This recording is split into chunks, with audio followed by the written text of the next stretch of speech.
勝負の時間だ。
I thought it would be easier to get down. I was gonna be epic and hidden and off camera, and just easily make my way back down to the start. Oh, of course, after I unmute, I get it instantly. But yeah, it's playing sad music at me, but this is purposeful. This is willing. I need to go down to the bottom so that my let's play is real. It ain't a real let's play if you don't start at the bottom. That's how life is. It's a stupid phone. So I've played this game for like 2.5 hours. It's a travesty. If you think that like you play Getting Over It and you'll have fun with this one because it looks kind of similar, no, not really much at all.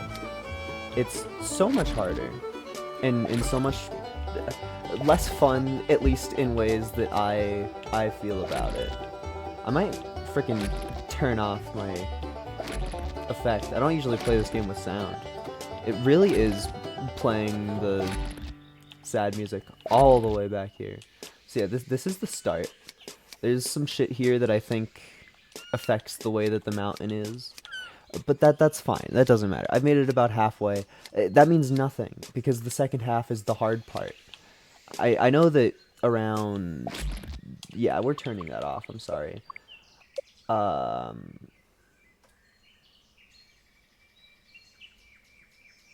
Okay, where's...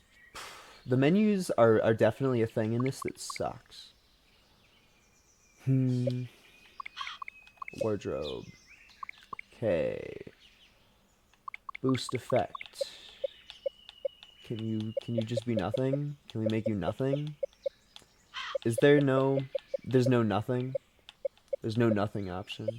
Okay. I will simply hope that this is less annoying, lest I turn all of the sound effects down more. Okay. Are you less annoying? Definitely. Is it loud though? It's kind of loud. I think I'll still turn it down a little bit. Boop. Get fucking clowned on. That's what happens when you have annoying sounds that nobody likes. So yeah, Ludwig played this, so it should need no introduction. Markiplier also played this, so it needs even less of an introduction. I played this, so it might need some introduction, but really a lot of the difficulty of... I leveled up, oh my god. A lot of the difficulty of the early parts is in not knowing that there's a boost mechanic. Ah, fuck. It changes a lot of everything. You honestly might be able to just, like, fucking go up here. I actually, you almost definitely can just go up there, but I'm not good enough. I don't know the power. And I'm completely unpracticed in every way. But one day I'll make it up. Another huge problem with me is at this point in my training, I don't understand fully when to let go of my jump button. So I fear that almost always we will simply jump full power and then hope that everything works out. And it almost never does. It almost never does. But nonetheless, I pogo.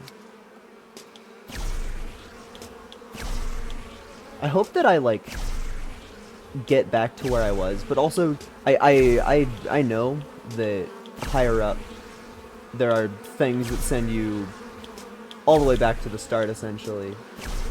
So I'm not really stressing it too much because I know in the future there are worse things in store for me. But that's some progress. I bet there's 100 more billion people that never even make it this far. Well, you know, I might not make it any further. It's so hard when you lose your boost train. What do you do in the video game without the silly high jump? I clearly don't know. Oh yeah, yeah, woo yeah. I think it's kind of evil that the game just lets you play all of the maps from the start. Like, it's cool because video game cost money, and so you want like the content that you put in, but oh boy. But I feel like the other maps are so much instantly harder than anything that this throws at you. Gimme. Yeah, that's a relaxation spot. And I'm like, I'm sweating my jorts. My jorts are getting soppy with sweat. Because of this easy little baby stuff. We're in easy baby country, and I'm still sweating. And the game just kind of lets you do whatever you want. So I've played a little bit of the other levels, but this is the cool one that matters. This is the cool kids club. Oh, fuck.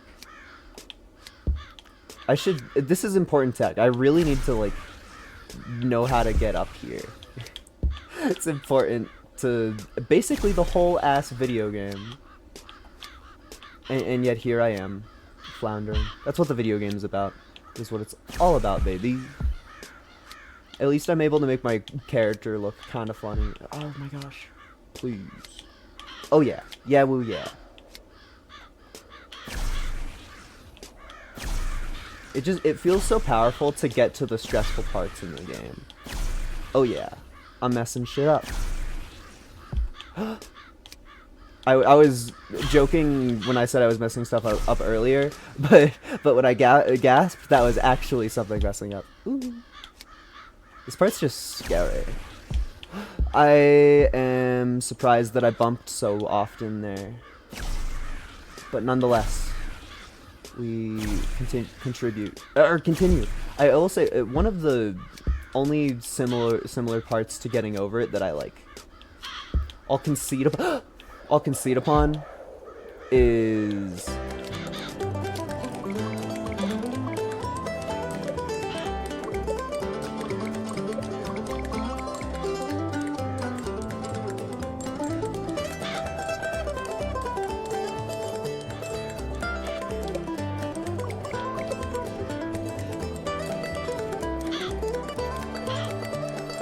how do I fucking shut it off?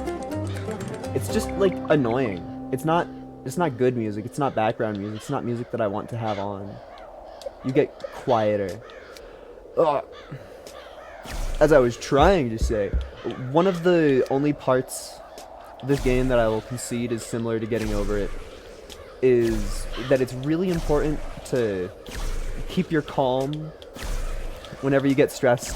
Because in all of the moments that you're feeling the most stress in the whole last game, those are the parts where you are directly about to lose the most progress ever, so you need to stay calm as a cucumber for even longer. No matter how scary it is. No matter how scary. Oh yeah. Oh no. I prematurely oh yeah. What a sad life I live. Can't even oh yeah properly. At least I can pretend to myself that playing this game, oh my, I did the exact same thing. I can pretend that I'm just practicing, that I'm just trying to get better. Every time I fall, it's just, I'm trying to be better at the video game, obviously. Please.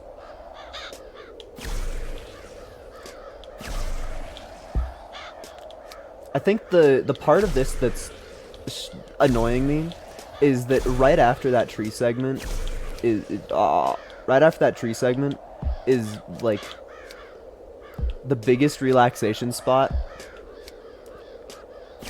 that I think you probably get until like 40% in, which is evil.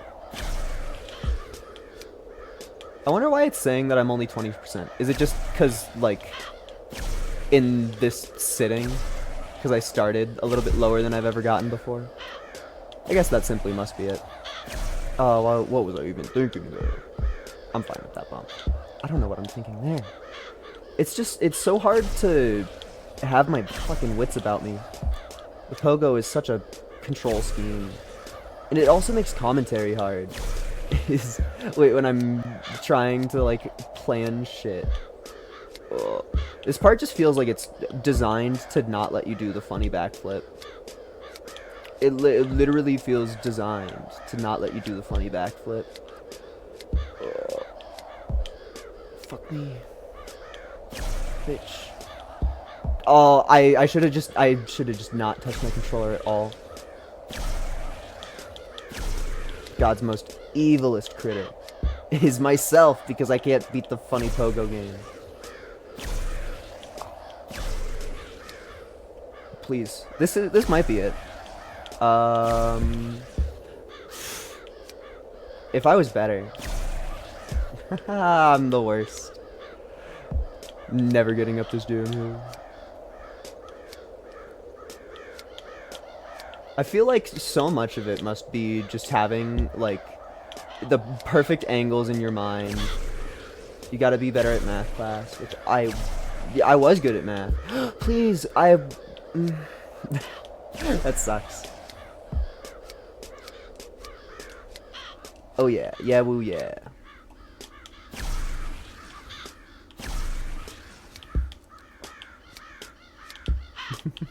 It's so hard to talk during this game. I cannot lie even slightly. Which maybe means that it's a little bit of a stupid time to turn off the music, but whatever. Please. Thank you. Oh yeah, yeah woo yeah. And then I ruin some of it. Not everything, but some of it. It's so hard. Just terrified constantly.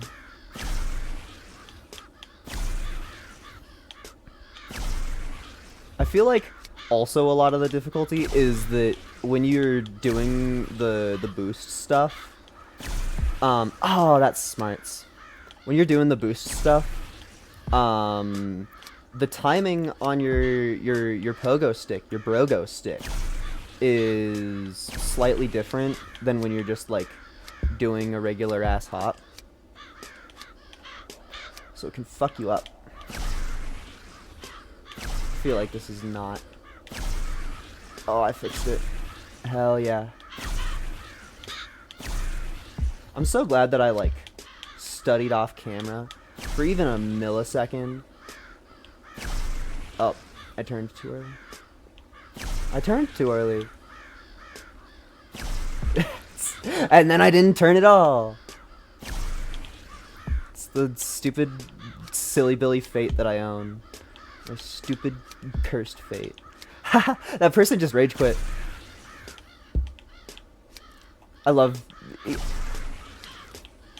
Every other content creator that I watched play this game got, like, really mad, dude, about, other people just, like, being in the world.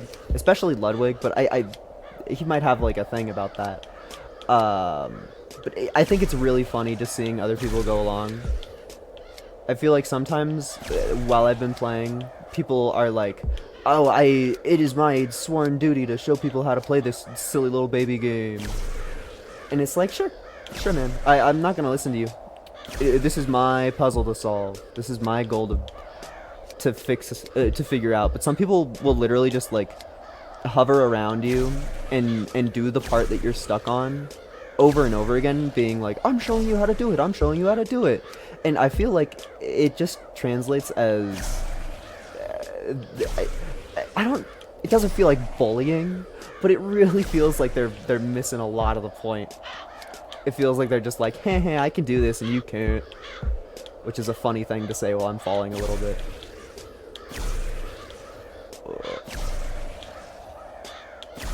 It'd be cool if I was better at the game. But also, like, it's an evil contraption because I don't, like, care enough about silly little pogo stick game to actually want to put in any solid amount of practice. I'm mad about that one. So I'm just stuck here being like, I should be better than this. You know, if I was a better human being, maybe I'd be better at the funny pogo stick game. May fucking be. It's actually so hard to do anything in the video game. It's impossible because you need to fully commit to all of your movements and move correctly, which is impossible. And sometimes your backflips don't count fully. You're like, please, Lord, whatever's in charge of this game, I swear upon it. I did a flip. I swears it. But that's just not the case. It's just not the case. I'm kind of baby raging. I think the wind just angers me. Because if I was at least on, like, the grapes, if that's truly what they are, then I'd be, like, having a little bit more fun. Because your character controls the same all the time. I think the tree section is also fine. This part here with the wind, it angers me like no other. Just because I want my guy to move. I know the whole game is about, like, making your little character kind of annoying to get around. But that's one that I particularly do not jive with. Oh yeah. Yeah, woo, yeah. The most humiliating thing ever is when you fuck up something and you're like, okay, back to business, and then your character just, like, bumps 30 times in a row. You're just like, please, I want to play the silly fucking video game that I spent money on. Anything to play one more second of Pogostuck. Anything. I've seen this person like 6 times. I'm so bad. I'm so bad. Oh yeah. Yeah, woo, yeah. I threw myself off immediately. Please. Please. Ah. This is why I don't like this section. And they put the shit, like, right at the start. I mean, I know that I had some ease on earlier sections, but this is the first real part where you're like, damn, this game, it might not be fun anymore. Please. I definitely don't know if I'll beat this game, but it's fun to mess around with for a little bit. And I'm totally just gonna, like, play something else the second I lose my patience. So I have some time today. And the only thing that I truly felt in my heart that I wanted to play really badly was Spelunky. But I streamed Spelunky 4 times in a row. So I feel like, at least for the main start of the stream, I should try my best to not just go play more Spelunky. just a thought of mine. Okay. Please. No, that was so close.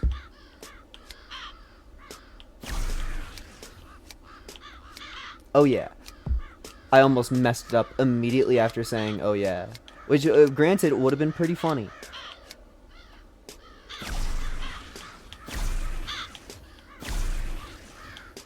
You know, I think the true goal of the tree is to not even give the bottom time of day. You just need to go from branch to branch. And also not mess up that part. But yay! Grapes. Oh, grapes. These These fucking things. I've definitely made it past these critters before, but those armadillos have been on my screen far more than they ever should. Far more than any part of this game should be on my screen. Quite honestly. Okay. You definitely, if you're better, dog. If you're better, you can definitely just jump up the right side of this. But I think that counter argument to that is that if you're better, you probably wouldn't even struggle on this part. So I'm gonna keep doing it forever. Oh yeah. I can't wait for the annoying ass level up sound. Thank you, Snake. The annoying ass level up sound to be the only jarring thing in our times of sound effects.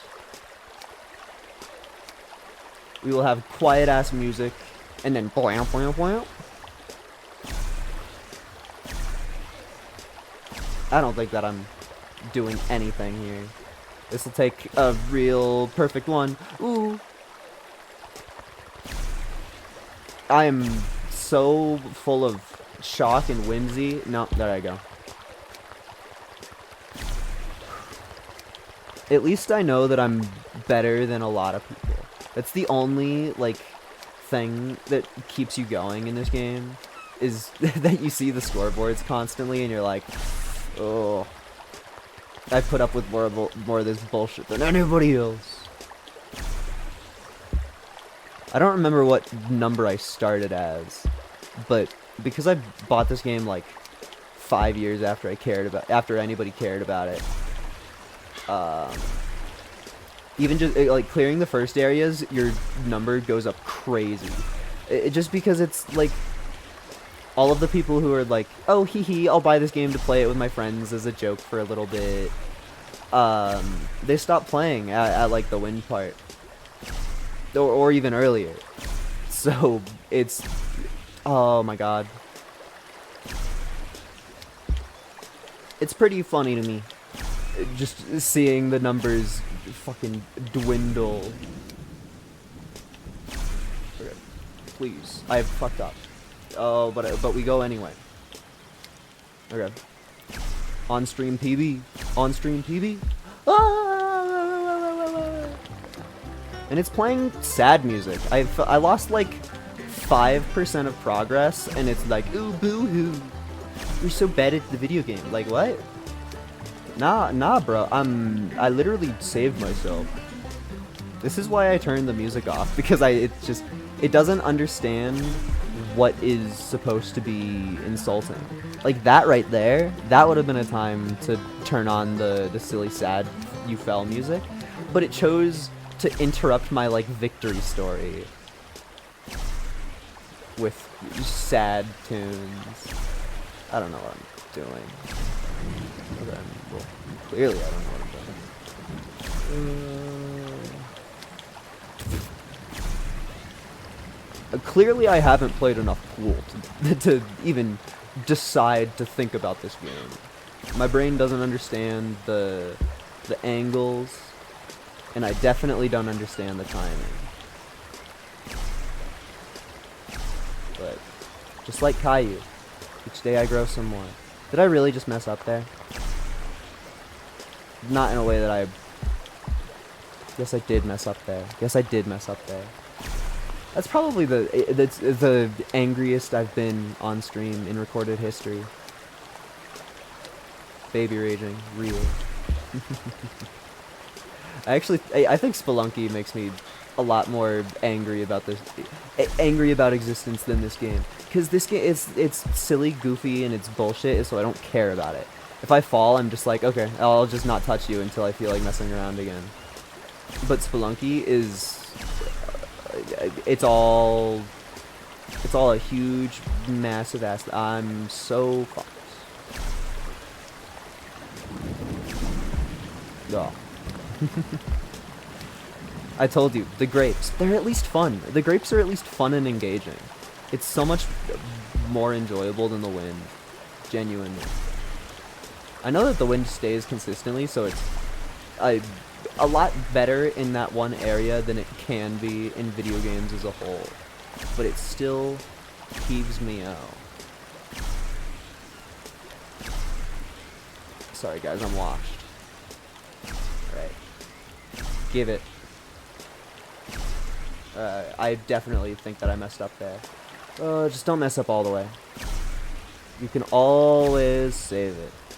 Well, sometimes it's a lot harder to save it than you might think. Oh yeah. Yeah, woo, yeah.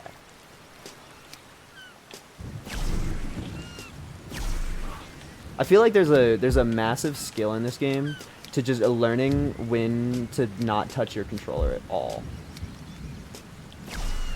Because there's so many times where you accidentally are in a position that will lead to success in some way, shape, or form, but your brain isn't used to picking up on that information. Oh, that's rough. Oh, and I bonked? Okay.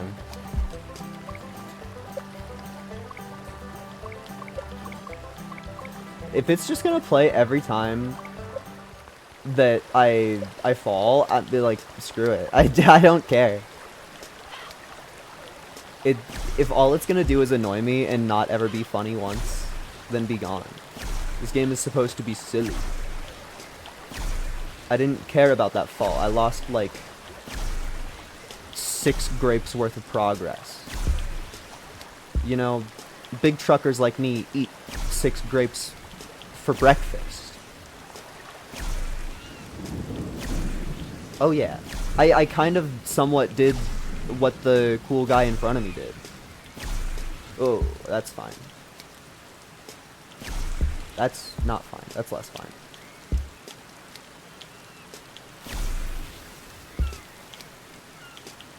I'm stressing because I'm in high octane grape territory.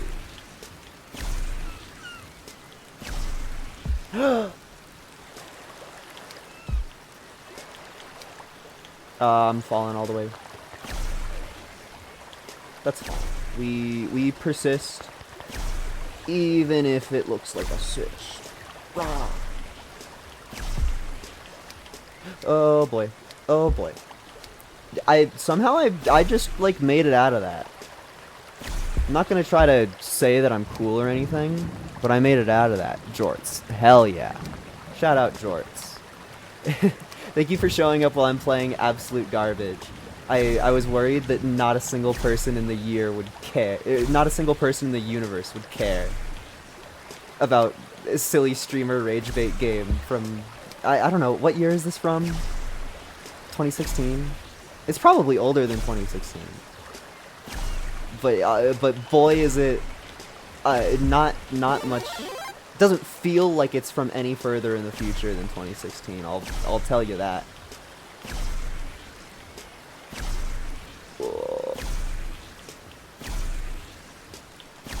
I'm so happy that I practiced off screen. Oh, I almost caught it. I don't think that there's any chance. Yeah, because there's a limit to the amount of epic boost that you get. If you don't save yourself immediately, then you're basically Jover. But that's fine. Oh. Bro's playing Flash game next? I would 100% be down to play Flash games. I don't know about every Flash game, but my birthday was, what's it, 11 days ago? I was so tempted to download Flashpoint and start playing Color Tanks. I was really close to doing that. I decided to just like take the day off from streaming and play. I think I played fucking Creeper World 3, which, you know, speaking of Flash games, I could boot up Flashpoint and play Creeper World 1 and 2. You know, that would be something that I would genuinely get lost in the sauce there. That's a stream that I would sit there and enjoy, whether anybody else would. I just fucking fell again. I'm purely rawly addicted to Creeper World, and it sucks because I don't think that that's a game that I can stream. I probably can if I'm like better at talking a little bit. but the game is almost no substance. It's just fun to move your little characters around and build your army up. Oh my lordy. And I only own the third one. Because I think 1 and 2 are literal Flash games. And then 4 is expensive. I just fell again. No, my stupid big top hat. But I'd saved it somehow, but then I just fell again.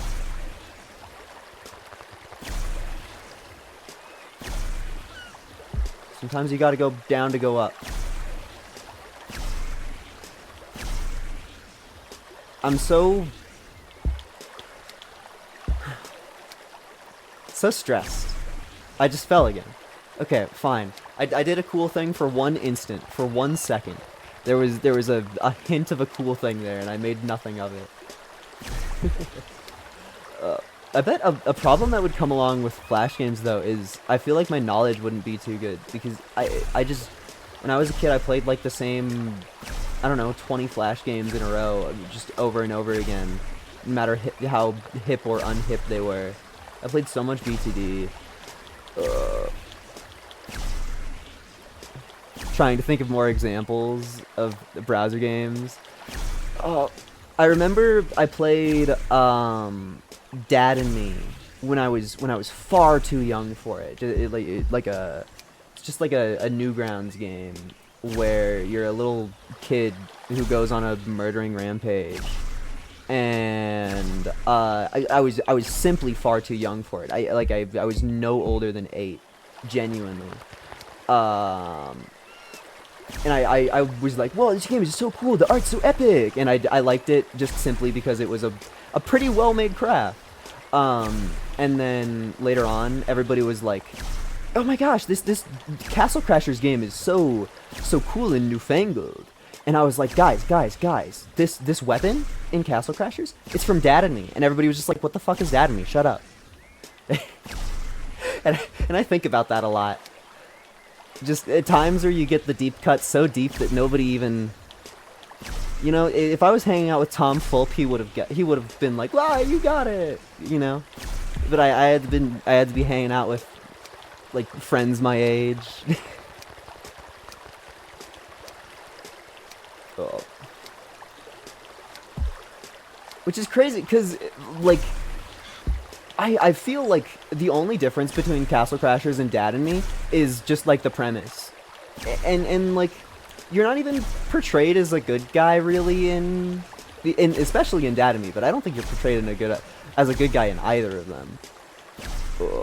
Fancy Pants, I definitely played Fancy Pants. I remember whatever like website I used to play Fancy Pants on, because I wasn't the real Fancy Pants fan. I have 2 older sisters, and my oldest sister was the Fancy Pants fan, and me and the slightly older one were like, oh my gosh, we're trying to be cool and also play Fancy Pants. And whatever like shit-ass website we found it on just like didn't have the full game or whatever, and so we would just like play the start of the game over and over again. I remember I did whatever one lets you have the rabbit boss fight, and whichever one has the penguin boss fight, but whatever other one that there is, that's so scary. Whatever other Fancy Pants game there is, I remember just playing the start of it over and over again and being like, man, maybe one day. And then they came out with the Xbox one, but I had already migrated over to PC by the time that I had learned of such things. And I'm sorry, sometimes chat's gonna be hard to read during this game. It's just, this whole time while I'm up in berry-related hell, I think I just fell. Okay. I could have saved that if I was better. Okay. Genuinely hard to take my eyes off this game, but not because I care about it, but because it's stressful. Okay. Time to read chat. Tragic not having a full game. Rabbit one is dope. There's a bunch of them, I think. Yeah, well, I know that there's 3 that are Flash games, and then I think that there's like 2 different Xbox ones. I just fell. Ooh. Fancy Pants has a legacy.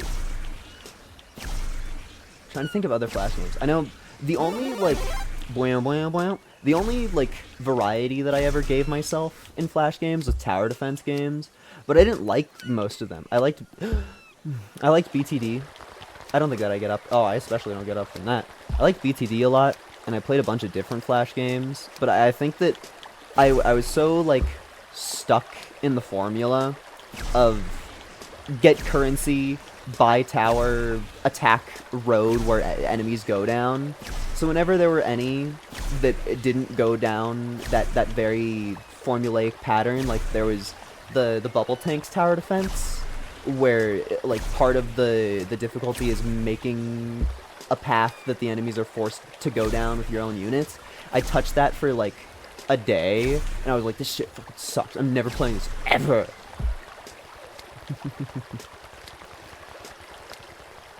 Yeah, I wish that I liked tower defense games more these days. I played the fuck out of BTD4 and BTD5. Like BTD5 is probably one of my most played games ever of all time.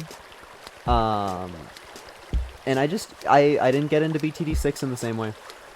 It just didn't click for me. Maybe I just have less like free time. But BTD5 was the shit.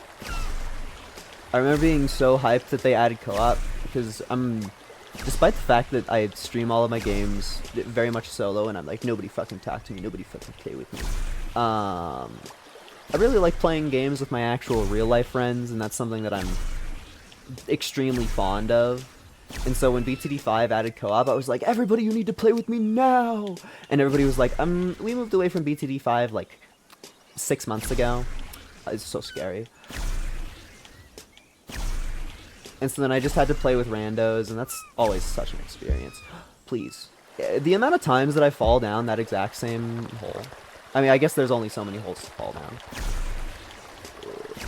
This is at least kind of a fun game to talk during. But I don't know if I'm going to make it past the grapes. Because I at least kind of want to switch to a different game. There's not a game cemented in my big fat brain right now that I'm like, I want to go play this one. But I know that I have like 3-4 hours to spare, and I am not playing Pogostuck for 4 fucking hours straight. So that's something that's gonna happen. This game is fun. It's just not it. Hit up X-Gen Games. Is that just like Flash games for kids these days? I don't know if that sounds fun. Part of the fun of Flash games in the olden days was being on Newgrounds as a kid and being scared of life. There's also a bunch of NES games that got ripped by Flash games. Oh, I bet. When I was a youngin', I genuinely don't know why they were removed from my channel, but I've had this YouTube channel for like 10 years probably, maybe even a little bit longer than that, but a long time. And so back in the day, I took my shitty little Samsung camera phone and I pointed it at my laptop while I played Flash games. And I genuinely don't know why all of the videos got taken down. Some of them were just like, I was trying to upload videos that were longer than 10 minutes back in the era where that wasn't allowed. But some of them, genuinely, I followed all of the rules, and I never, like, personally went in and deleted them myself. But they're off of my channel, and they're deleted from history. And I'm kind of curious about that, because I'm a pretty big fan of not deleting my own content ever. Even if it's cringy. Like, I would have been totally fine leaving up some 10-year-old Let's Plays and me pointing my phone camera while I play fucking... Oh, what even was it? What's the game that I'm thinking about? It was some shitty stickman platformer. Ah, I fell again. I don't even remember. But I definitely did that when I think about it. Oh. Yeah.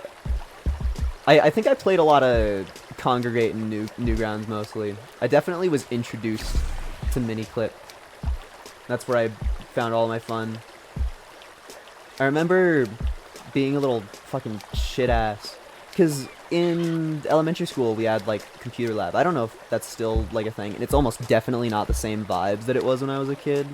But we would have like forced typing learning time where it would be like we would have like a software that was like typing wizard or something like that. I don't remember the actual name, but it was just supposed to be like a video gamified learning how to type. And I was a little shit ass that hated the world, so I stayed on the first lesson, which was like how to type J, K, and a space bar. And there was one mini game that was like a time trial, and there was no like time penalty for getting things wrong. And so I sat there in like 2nd or 3rd grade PC class, computer class, while everybody else around me was like click-clacking away at actual goals, just doing the JK and spacebar time trial over and over again, trying to get the best time ever by just placing one hand with a finger over the J key, a finger over the K key, and a finger over the spacebar. And I would just click go and then press the buttons as fast as I could. And I think about that a lot because I kind of invented speedrunning to myself. I was too young to have a chance to invent speedrunning for real, but before I knew of the concept of speedrunning, I sure did it. And the worst part about that is that the only real speedrun that I've done in my entire life is for Rain World, and I'm consistently last place. And they updated Rain World with DLC, so nobody plays the same version of the game ever. So I'm cemented in last place forever until I go back and do better myself, which is tragic. Because Rain World is such a taxing video game to play. It's fun, but you can only do so much of it. But check me out on speedrun.com, Rain World Intended %. I think I'm like 13th place or something, which is last. but when I did the run, I was 3rd place, which was last. Technically, I've also done Celeste's speedrun, but I didn't like film it. And if I did film it, I would have gotten like 4,000th place or something ridiculous like that.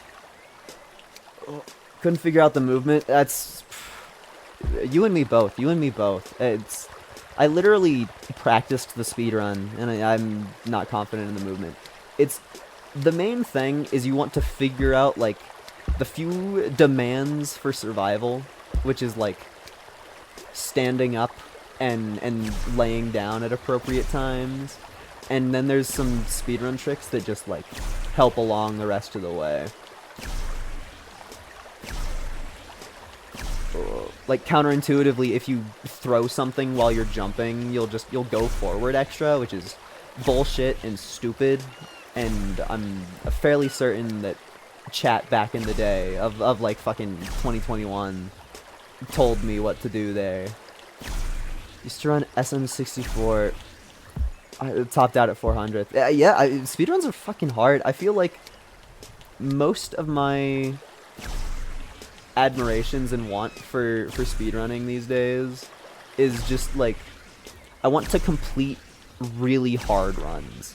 I don't really need to get like a good place or anything like that, but I want to play video game in a way that'll make me go, damn, that was a good show. Which, to be fair, I mean, beating Rain World Intended % in, like, 3 hours and 45 minutes, like I did, is a really good show. A lot of people will play Rain World for, like, 100+ hours and just, like, give up multiple times and not really do anything. So... Dude! I did it twice in a row. Okay. I've calmed down. But that was... we almost escaped the grapes. We were very close to escaping the grapes.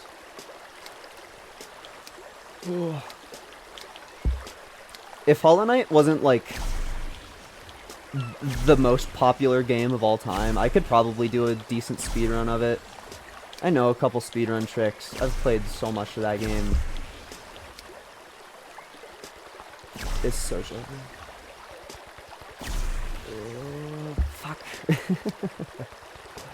Honestly, I might switch to Hollow Knight because I need to do Pantheon 5 before Silksong comes out.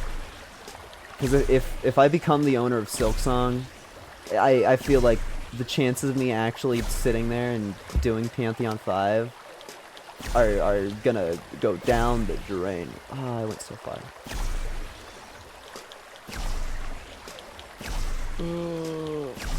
Top Silksong speedrunner incoming. I don't know about that one.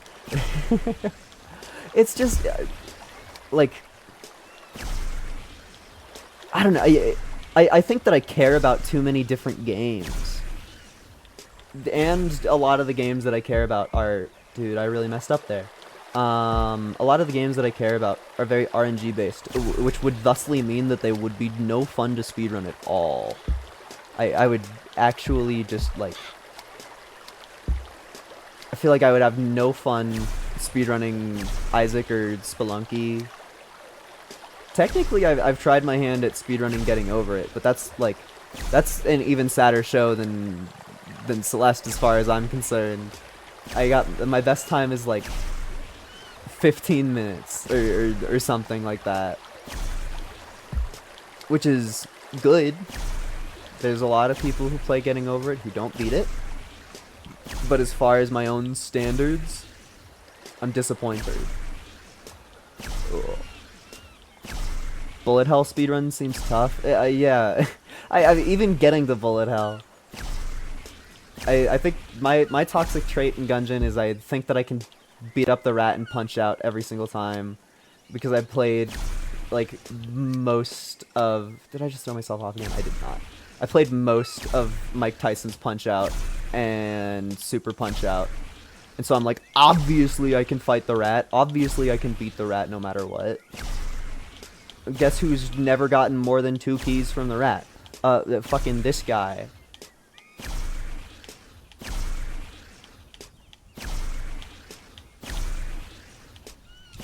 I fucking did it. Isaac seems like a tough speed game. No, you just go to the seed that you start as Eden with TM Trainer and the spacebar item that spawns a gold chest. And then you walk into the curse room and then use your you use your spacebar item, walk into the curse room door, and then walk into the chest that it spawns. Easy peasy. It's the universe has already been labbed out. I also don't think that anybody even like runs Isaac unseated. I would be shocked to learn that somebody ran Isaac without a seed. Ugh. Just because even without a seed, like the strat beforehand was to the strat beforehand was to play co-op. One person is Eden, you reset until you get Sacred Heart, and then the other person joins as Maggie, and you find a sacrifice room. So it's Isaac speedruns just don't seem fun. I don't know.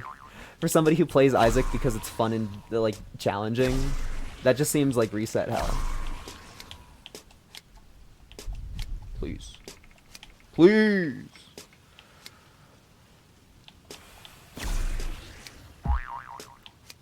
I think I may just stop here.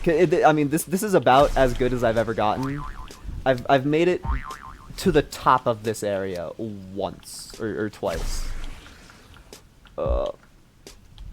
I think that there are different categories of Isaac speedrunning, but I think that the ones that I have been quoting are like the top ones of any percent or something like that, just like the fastest number that existed at the time that I saw those videos.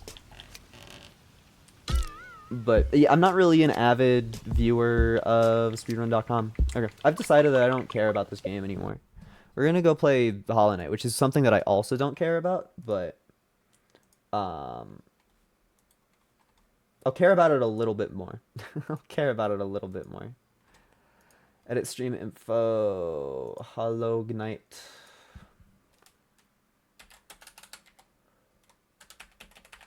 All of a sudden, I lose all of my ability to type at all. Okay. Boop, boop, boop. That's that. Dude, I'm almost at 130 followers. That's epic. Where the hell is Hollow Knight? There you are. I like how quiet it gets when we're changing game. Oh, wait. I'm not allowed to sip coffee. I have to make sure that the game shows up on screen. Oh, boy. The things I do for love.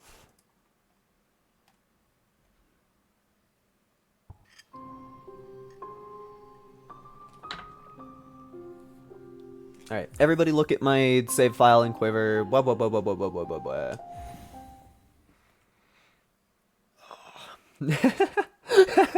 Dude, that's the funniest chat message ever. I'm screenshotting that. That's the funniest chat message ever. I'm screenshotting that. Thank you.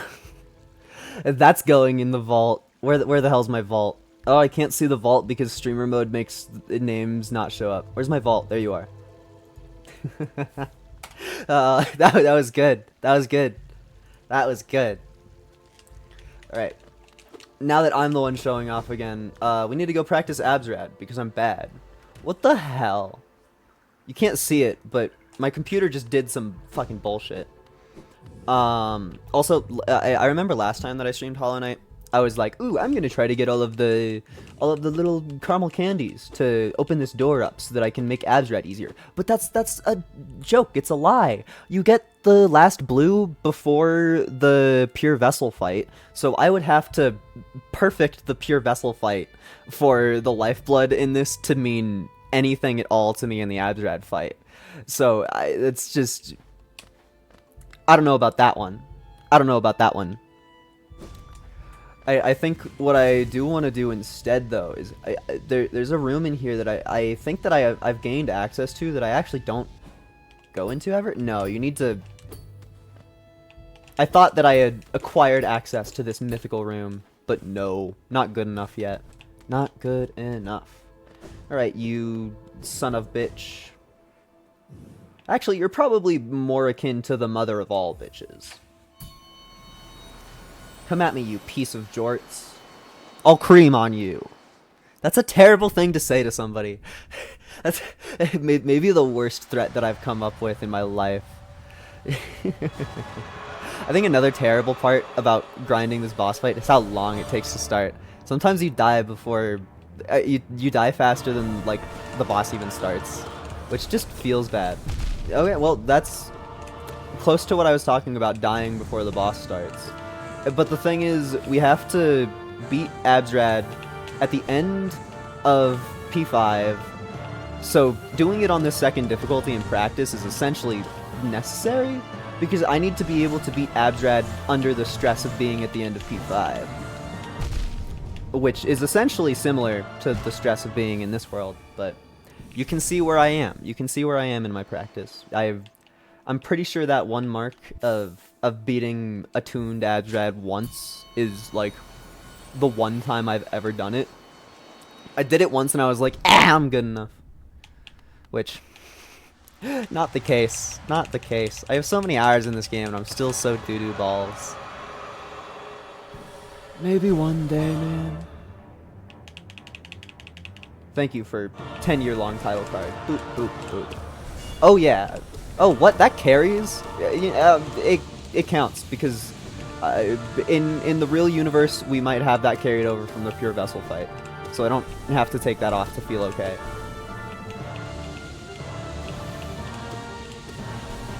Dude, that's... I feel like I got targeted there. I don't know how you're supposed to dodge that, outside of just assuming that that's going to happen and then not attacking there at all. Thank you for just letting me stand. It's a rare thing for Absrad to do. Absrad really likes making you be airborne. Oh, I made it to phase 1.5. I mean, granted, death will be upon me soon, but... phase 1.5, my guy. Yeah, we could probably heal here. Yeah, we got enough to heal a whole hit, and then I threw it. Okay. At least now that oh, you have to fucking alt-tab from this game. What a bitch-ass video game. Okay. Get banned because I'm mad that Absrad curse-bloated me. But that's already a noteworthy improvement. I think, honestly, if I can get to the final phase of this a couple times under these restrictions, I'll feel pretty okay about fighting it regularly. But it feels cool to have a training session and not punctuate it with an attempt at the real thing. So I'm probably just going to try this for a bit, and then no matter how I do, I'm going to give the real thing a go. And then just kind of hope that I'm good enough. Which, I mean, to be fair, I'm pretty practiced at this video game. I have a lot of experience under my belt. Even if Absrad is a bitch and doesn't let me walk this time. You think the second one aims at you? Because that's a hell of a coincidence to happen twice. That didn't exactly feel like I was aimed at, but it didn't not feel like I was aimed at. Results are inconclusive as of per right this fucking moment. Okay. Thanks for doing the bitch-ass move that everybody hates. You didn't even invent this move. You stole that one. You stole that from Soulmaster. You ain't original. You ain't shit. You stole your moves. Your biggest, scariest move that you added to your deck, special for this. Special for this. You stole it from Soulmaster, because you're weak, because you're bad, because you're washed. Oh my god. Oh yeah, I forgot. We're friends with the Void. That's a different case than is usually. No! My hitless run. Hi. I'm kind of mad that I took damage there, but to be fair, I don't really practice. Huh? Do those platforms not destroy the late epic orbs? Is that tech that I need to ingrain into my brain? Because I was truly, honestly convinced, truly to the core of my being, that the late epic orb would be destroyed by the platform that I was standing on and above. And yet the orb from below is exactly what fucking destroyed me. Yeah, literally exactly. Well, I wasn't looking.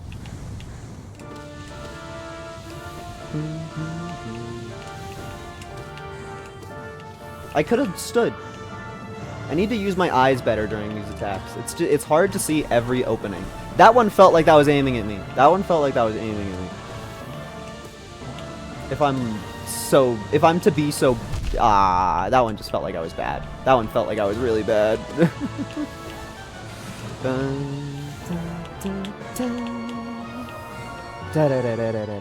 What? Healing is a joke. I don't know why I try it. Okay. That attempt was bad anyway. It was bad anyway. What's that emote? It's probably just like some streamer. I mean, technically healing, the most I find healing to be allowed is in phase 1.5, when there's the spikes here and the spikes here, and the only attack that Absrad does is the spears going downward, because the spears going downward have a very, very small hitbox, and your hitbox as the knight is also pretty thin. Oh my god, you know, is there a reset button?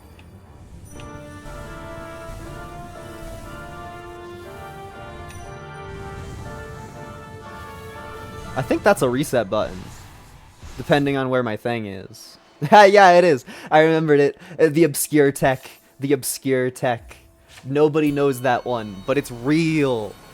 The dream nail gate thing, the dream gate, lets you escape dreams, which I'm sure maybe 50 people on the planet know, because like who cares? But I know.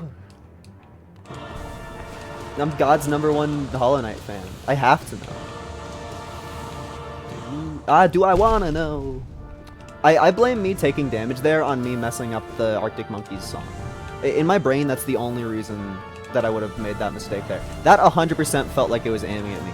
I'm starting to be convinced that with the like epic beam of light, that the second one, the one in the middle, yeah, it literally aims at you.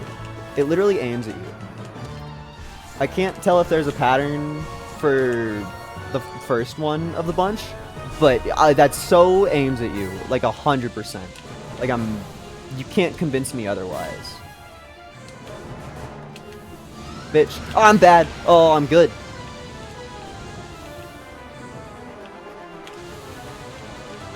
This is just so scary. That didn't really feel like it aimed at me, but it still hit me because I'm washed. Ooh.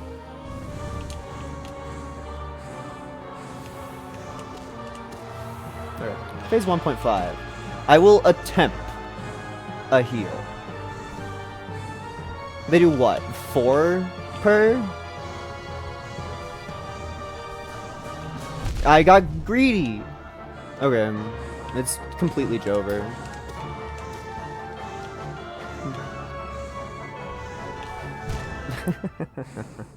I had it. I had it. I had it. I literally gained an extra hit back. The part that sucks is I know in my soul that the most important thing in this whole fight is figuring out how to deal with the late epic orbs on those platforms. And the more I mess around in phase 1 and 1.5, the less I get to learn orb tech, which, as stated before, may or may not be the most important thing. Like, orb on the ground, I can handle it. That's a funny time to say that, but I swear I'm just gonna die here. Really? Okay. Come on, Absrad, you can do better than that. But the funny late epic orb seems to act differently when you're on different ground, and it's only bad for me to not have that knowledge, instead of just trying to like min-max my first phase into being better, because I'll do this eventually. Part of me also just hates practicing on stream.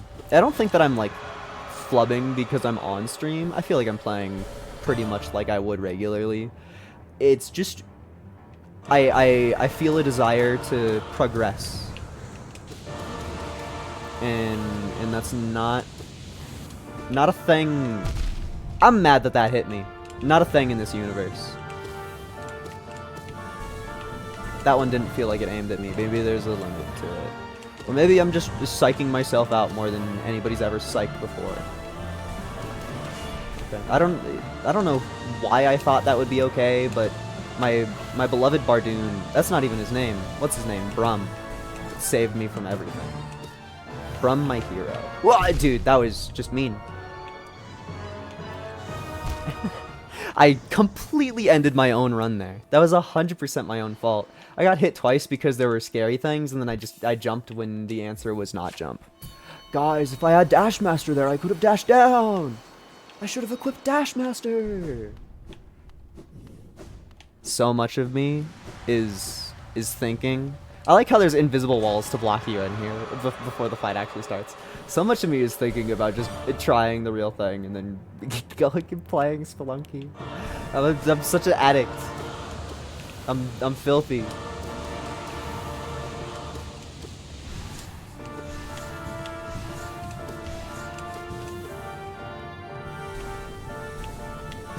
Did they? That felt weird. I might just be stupid, but that attack felt weird. Like, you can't ever truly... Dude. You can't ever truly rule out the fact that I might just be stupid, but that attack felt like it was scams. Especially with the fact that there's no healing to be had. Hi, Abstract. Thank you for attacking me from the other side of the arena. Thank you for attacking me from this side of the arena. You scare me.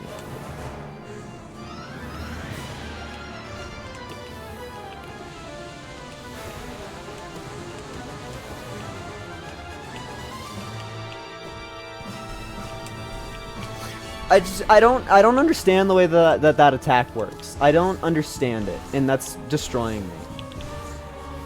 Thank you for finally joining the council and recognizing that you are experiencing phase 1.5.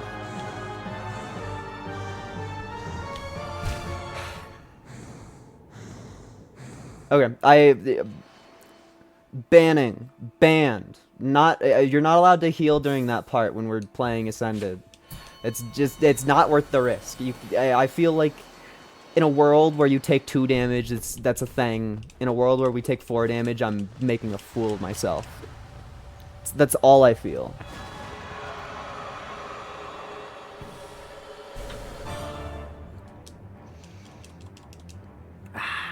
Bastard. I don't know how it works. I don't know how it works. I don't know how it works. I'm a... the thing that makes me the most mad in every video game ever, any video game that's been invented in as long as history, is not understanding how something works. That's the single thing that peeves me off more than anything else in the whole universe.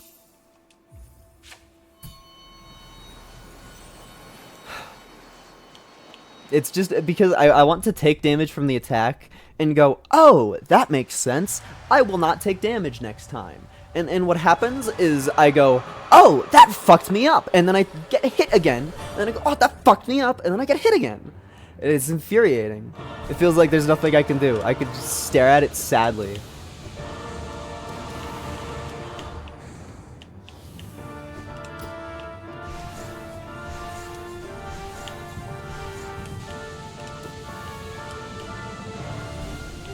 That definitely aimed at me.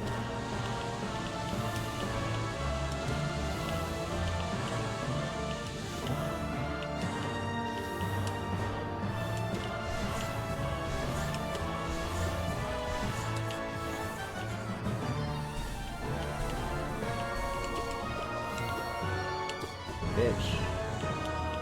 You're such a coward for doing that, Absrad. I guess Absrad doesn't really care about being a coward, though. That was also a very mean combo. Okay, dog. Okay, dog. Okay, dog! you can calm it on those spears!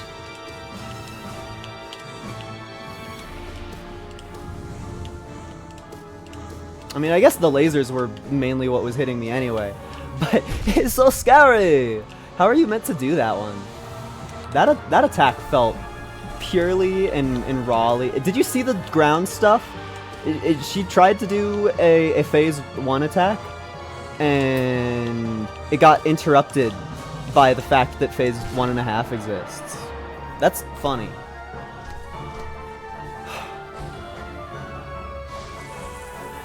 Native hitbox display win? I would love that. Team C better add to SS? I have no idea what that means at all. A Shaw button would totally work. The lasers changed slightly. I still probably would have taken damage anyway, but the lasers changed slightly. Okay, how does this work? I have no fucking clue. How did I take damage? Do they explode into AoE? Is that the secret?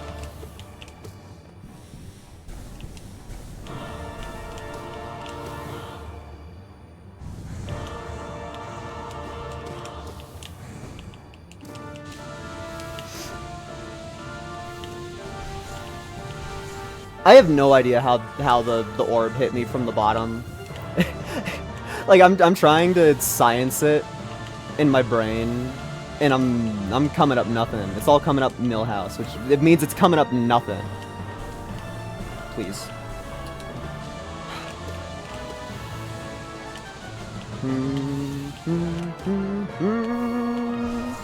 Oh, they can go up, but they can't go down. They can go up, but they can't go down. They can go up, but they can't go down. I've learned. Knowledge inherited. My brain's on. I figured. I learned. That was a good attempt, though. I'm probably only gonna shove a couple more at this, but that was good. That was my best.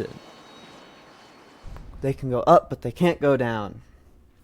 I don't know immediately how I'm going to play better off of that knowledge, but it sure is knowledge that I have now. And that explains why I thought they got destroyed by the ground, and also why the one that came from below me hit me. Bitch. Ha, you just got hit by that. You're a nerd. Imagine getting hit by a noob spell. You're a god, my queen. You got hit by my spell 3 times.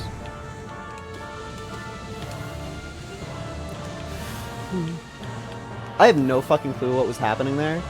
I could have sworn I heard the sound of the beams of light, but they didn't actually like hit me. You know, they didn't hit me or show up on my screen in a way that mattered. Like maybe I was just tunnel visioning away from them, but as far as I am aware, dog, I didn't see shit. Bitch, lasagna. Bitch, lasagna. Bitch, lasagna. Look at how much better I do when I tell myself to play the game good. Can I dream mail you for more juice? I was a little bit late. The answer is inconclusive. Hi, mommy. Oh, you didn't show up where I wanted you to. That's... Thank you, Brum.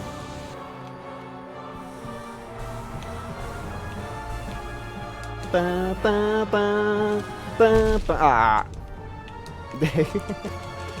That really felt like I was throwing a bit. That's fine. Ugh.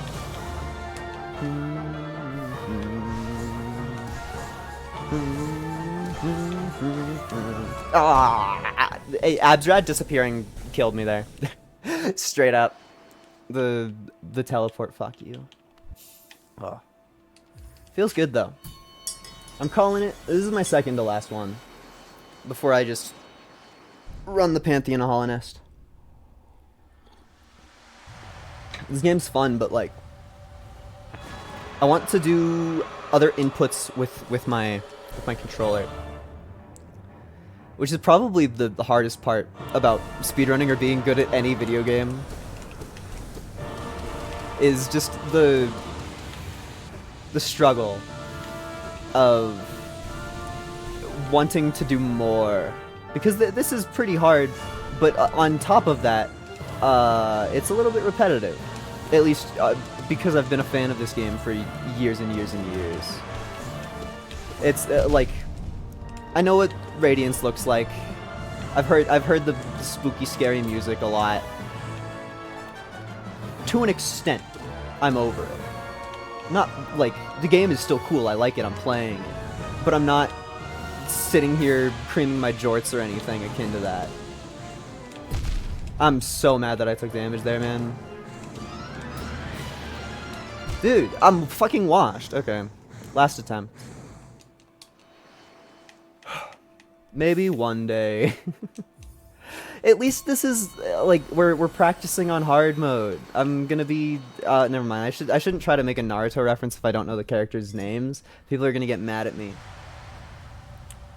I'm taking my weights off like an unnamed character. When we actually get there, there you go. Shout out chat for knowing Naruto characters. I knew I could count on you. Well, but that's also where the fear comes from. Dude, I have no fucking clue how that attack works. Literally after this stream, I'm gonna Google that attack. I'm gonna go to Fandom Wiki. I'm gonna Google that attack, and I'm gonna fucking see what they have to say on it, because it's pissing me off. Like, I'm fine getting to the spears. The spears always feel like a misplay on my part. That always feels like I see the problem, and I understand what the solution is next time. It's just difficult. But the stupid fucking light beam attack, it just feels like it's trying desperately to be predictable in some manner, but the nature of whatever the hell it's doing, I'm missing entirely.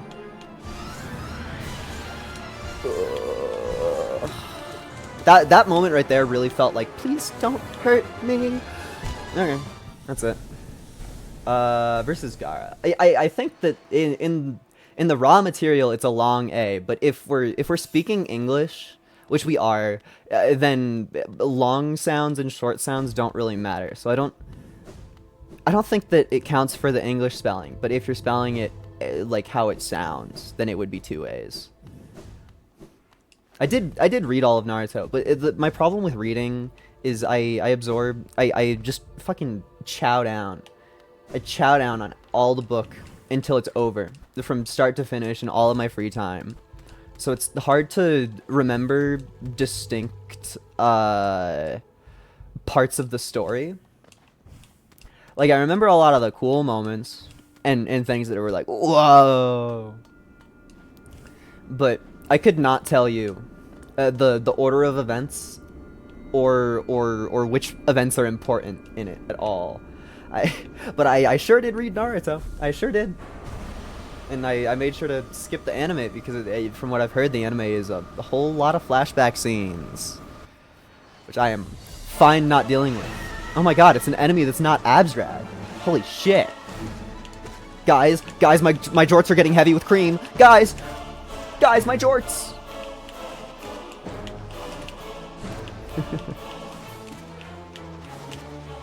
Oh, you know Kirby Mancer's engaged when he starts talking about his jorts.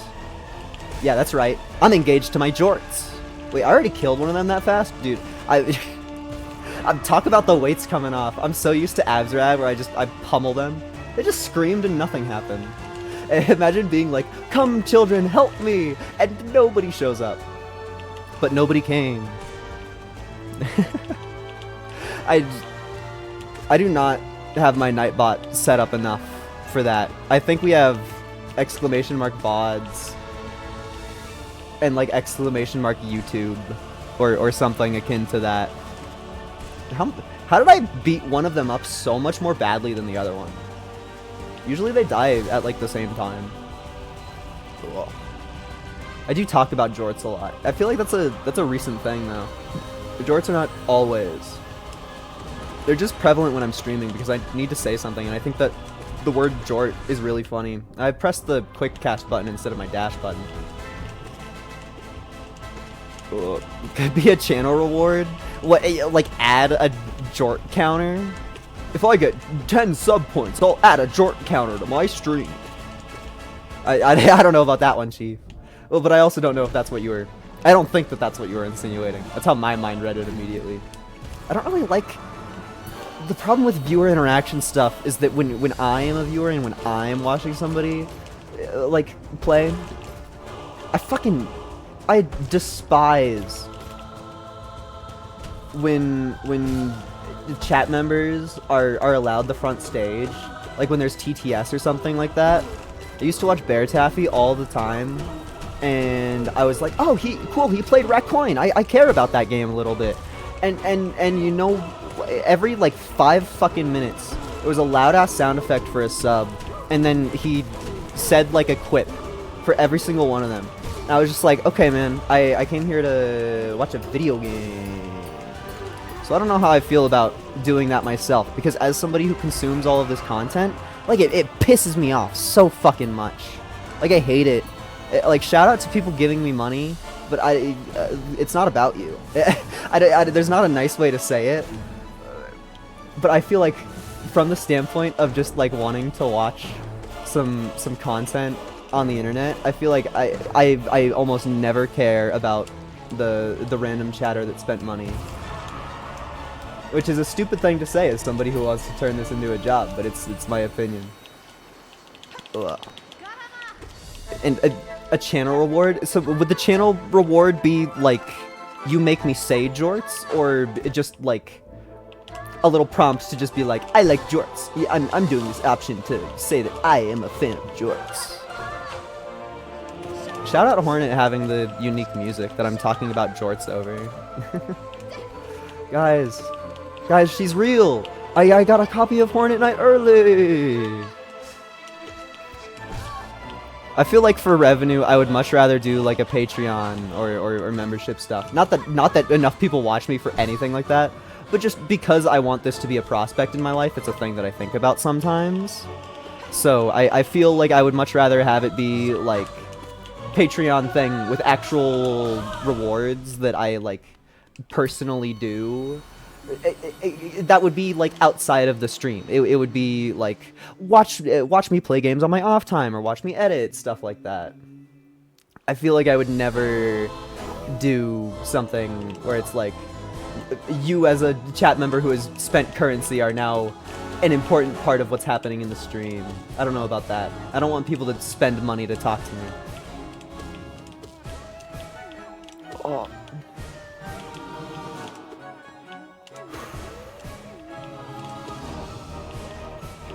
Yeah, in this day and age, you never have to do channel point stuff on your own. I feel like part of my thing is I don't... Ah! Gorb hit me! I don't have ideas that don't involve a face cam, and yet I don't want to show my face on camera. Which is a silly little conundrum to be in. I'll probably do something bee related eventually, since my channel points are named bees, but as of right now in this moment, I should have... That's what you get for pressing the normal spell button instead of the quick cast button. I tells ya. There's actually no reason to ever press the regular cast button in this game, because quick cast is just better. Cool. Easiest dung defender of my life, even though I got hit. I blame the regular cast button for being on my controller.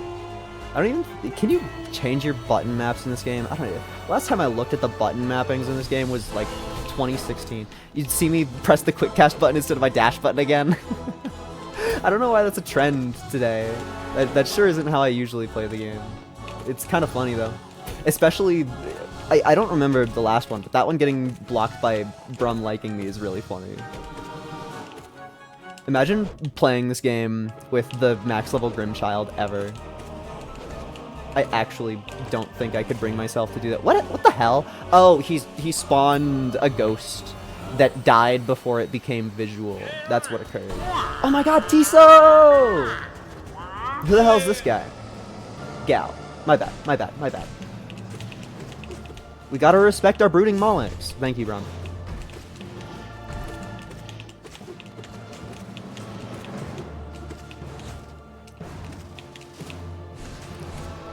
I feel like there's some... dude, that's evil. Evil brooding Molotech. She did it twice. Bro's inventing forbidden maneuvers just to bully me. I was trying to say... the boss fight didn't last long enough to get my point across, but... I was trying to consider if I should bring extra soul into this fight or not, and my answer that I came to but wasn't allowed to elaborate was no, because you shouldn't use your soul until both of them are alive, because all of the magic attacks are piercing. Well, you know, I thought he was gonna jump again. No, well, you know, he jumped. Strangely enough, the regular ass nothing slash that these guys do, that one right there that hit me again, is the strongest move that they have.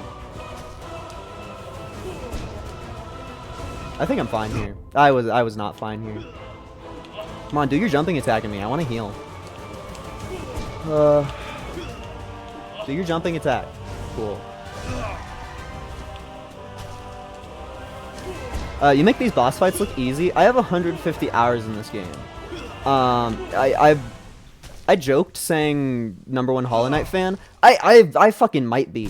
I found this game like a week after launch because Jonathan Hutz, the funny YouTube man, was sponsored to play Epic Video Game, and I fell in love on the spot, and the second I had my own money to buy it, I did.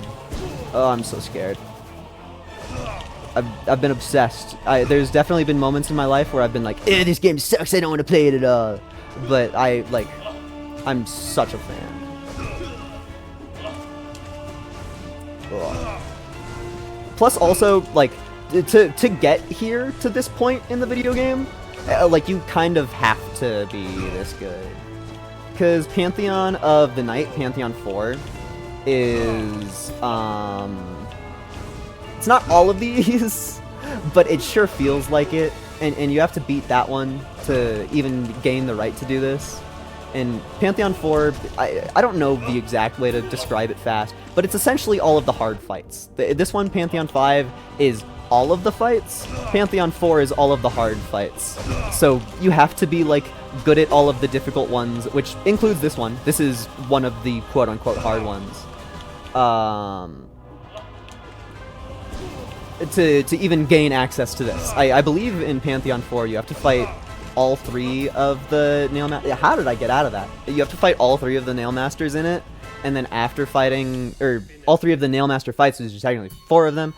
Then after you do all of that, you get to fight the Pure Vessel, and that's like how you get your attempt at the Pure Vessel. So putting every boss before the Pure Vessel down into the dirt is easy, because the Pure Vessel doesn't have practice outside of the Pantheon of the Night. So you have to be good at all of those boss fights in it to even practice the Pure Vessel. So when I get to that one at the stank ass end of this, Pure Vessel, second to the last one, and I do an okay job at that, that is the proof of me being good at the rest of these. Like, that's where all the practice came in. I didn't sit here, outside of Sisters of Battle, I didn't sit here and practice them any extra. I just had to fucking do them 100 more billion times, because it's hard. Ugh. And Zero sucks. I hate this arena. Ah! Bitch. Oh, I think that was the most that I've hit Zero with that, at least in recent memory. I don't know why I'm acting the way that I am. That was an easy way to take 2 damage. Yeah. Cut to practice mods? I mean, you definitely could. I didn't. I have yet to mod this game at all. I would love to do a randomizer someday, but when I have the goal of Pantheon 5 in front of me, that feels a little bit more important than a randomizer, and at this point, with Silksong coming out so soon, I feel like I'm not gonna do the randomizer until Silksong is completely done. Or at least until I beat Silksong a satisfying amount. Playing on console without all the PC quality of life stuff, it's brutal. What do you, like, mods?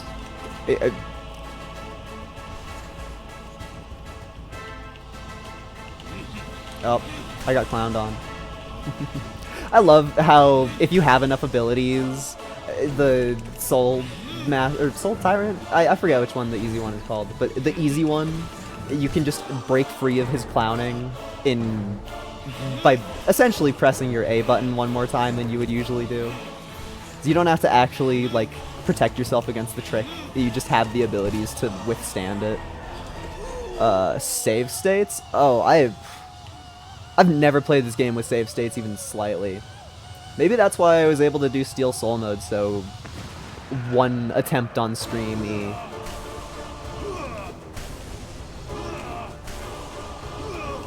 Nah, I got my timing whacked. I got my timing whacked.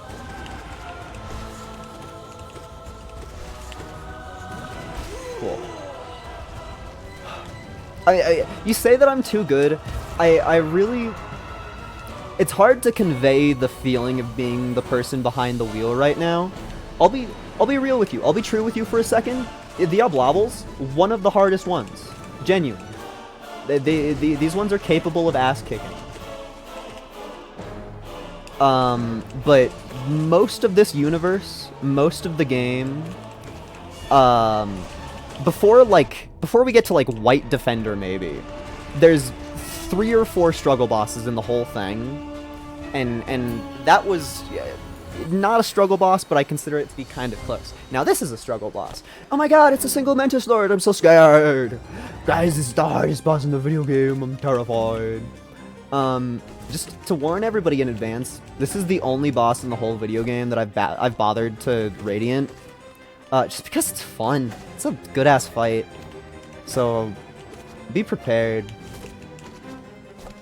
I think half of the reason that this fight is fun to me is because the game lets you fight them early when you're, like, quote-unquote not allowed to, or not supposed to.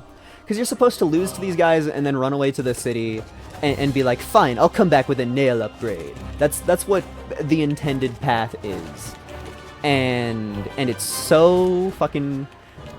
so much more fun to just, like, big dick it and kill them and take their epic charm that they hide from you, despite it being one of my favorite ones in the whole ass game.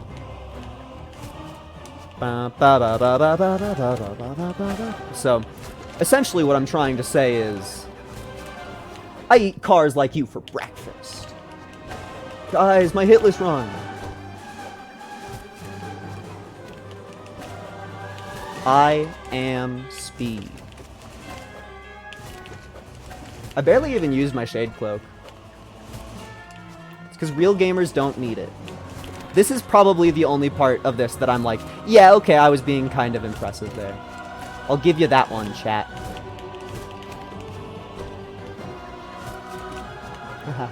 That felt like I clowned on him. That really felt like I clowned on him.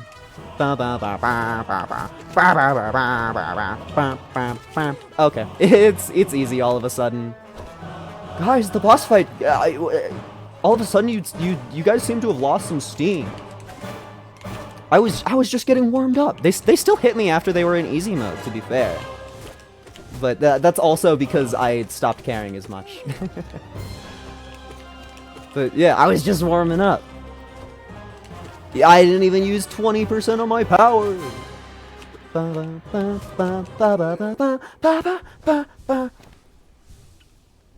I just beat up my microphone, and I'm sorry about that. But yeah, Sisters of Battle is fun. My my bestie, my Jesty, my mod, Stylish too. Don't bully him for this, but he doesn't like this game too much.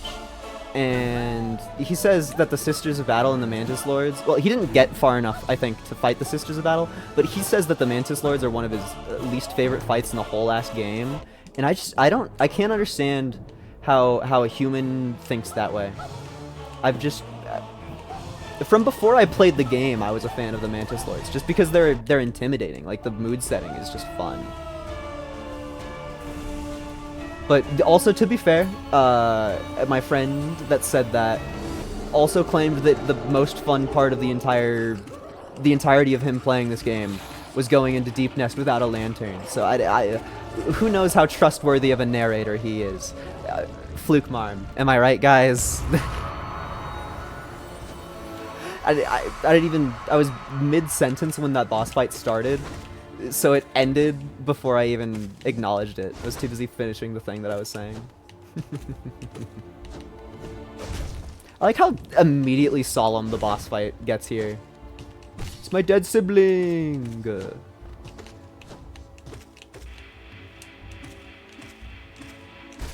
Dude. This is the problem with Pantheon 5 having the easy version of the boss fight and then the hard version of the boss fight, is we walk into all of the easy versions of the boss fight and I'm just like, oh, that wasn't even a warm-up. I was taking a break. This is one of the bosses that can hit you.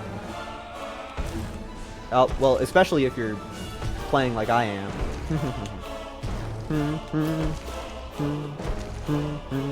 You're really not letting me scream at you easily.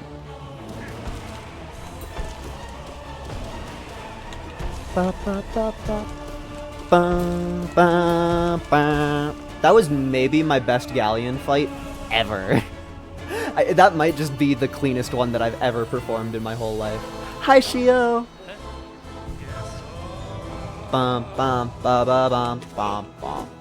And also, nobody's allowed to shame me. I killed Zote. I don't give the slightest shit. Zote deserves to die. It makes my god home slightly easier. Ah! I pressed the wrong button.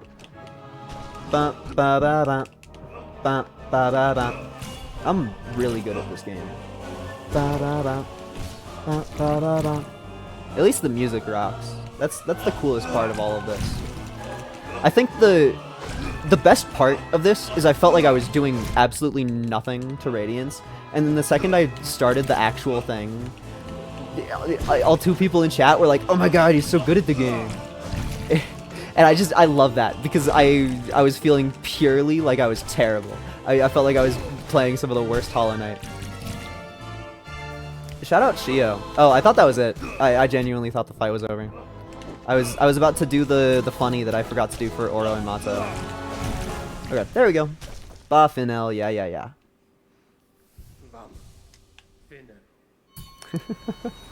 I do that bit when I'm alone, and doing it on camera, I felt like such an asshole. just there's something about bowing before him and saying every single thing that he is gonna say before he had even a chance to do it. It's just catching that on camera is so mean. Just, hey buddy, I just kicked your ass. I know what every one of your movements in the future is. He only spawned one. What was that? He invented a new move. Buzzbo created a new move just for the camera, just for the show. Thank you, Buzzbo. Dude, that was sick.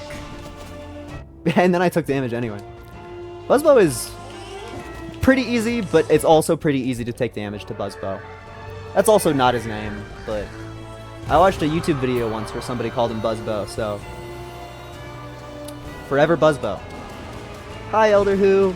Thank you for not teleporting at the start of your boss fight. It really makes it a little bit easier. But now we have to deal with the pain. Hi. Most intense boss fight of my life. He is definitely capable of hitting me. Why the hell did they put Elder Who all the way in like the third batch? Like we're almost into.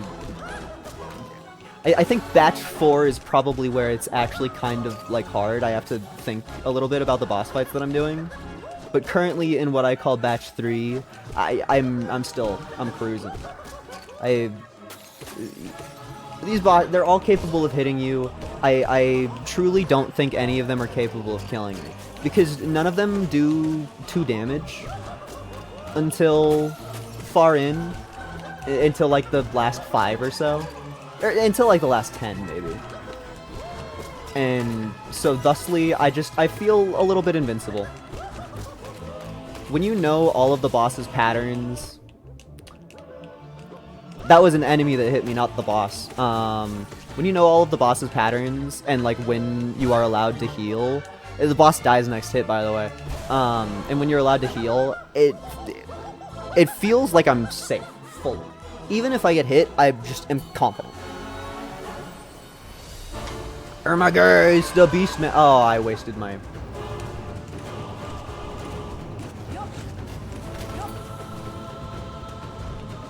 Oh, okay.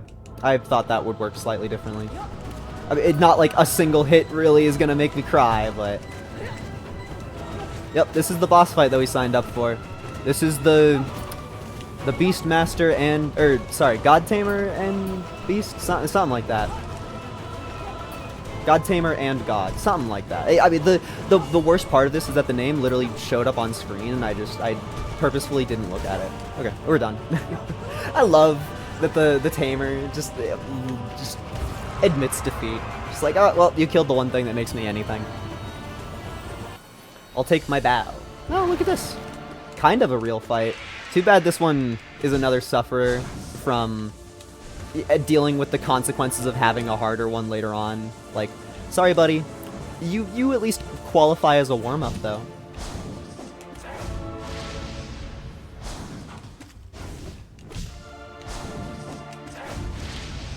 I almost got hit by you. That's gonna be really funny in a few minutes when I do get hit. Because it's not like the boss fight is nothing, especially when I dash in the wrong direction. I think that the bat move is the hardest one, because in my brain, it's the same exact tell as in the harder version of the fight. That was a little bit embarrassing. So I always think that the wrong one is happening.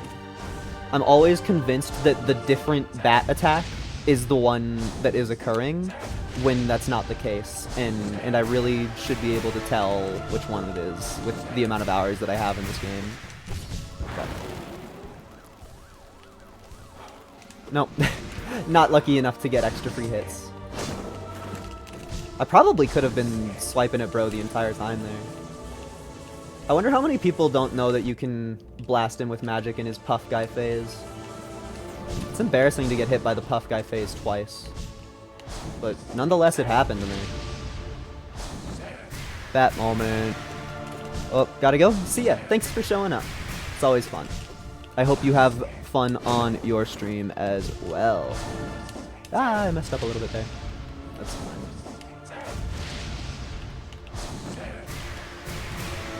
I just think it would be freaking epic if I beat Pantheon 5 right here, right now. Ain't gonna happen, but it would be so epic. I just really have to feel in my heart that the weights have been taken off at the Absrad fight. That's, in my mind, that's 100% of my win condition, is thinking that I'm stronger. Which, maybe that's a foolish strategy to go down. I'm also pretty sure with the way that my damage is, Grim will die in about 2 hits. 1, 2? No, more than that. Okay. I could have sworn that after the, this, okay. It was close. I love seeing people use the emotes. I bought them years and years ago. And because my ass finally got onto streaming, it happens. Muhahaha.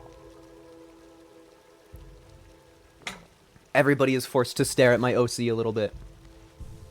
You may think that I put the chat on screen so that in editing afterwards, I can put chat messages on if they matter to the stream. No. It's because I want to see my OC when people use my emotes more. That's all. That's the whole reason. These guys, I think, are going to be a snooze fest. Just, they're kind of, Oro and Mato baby mode, to an extent. Especially when you do this much damage. I totally forgot that their health didn't scale. That's sad. They really didn't scale your guys' health for Godhome at all. What a tragic way to be. Imagine being, like, the tanky boss that's hard because it survives really long. And they didn't buff your health in Godhome. That's tragic. Oh, that only hit one of them. I thought it would hit both. It's the only reason that I even bothered to magic there. Cool. Oh, Watcher Knights, how far you fall. It really is tragic. I don't know why I thought that the same exact mistake that I made last time would not be a mistake. No, they hit me.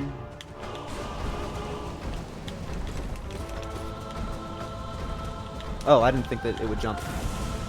Is that the last one? I think we have one more. Ah, I'm washed.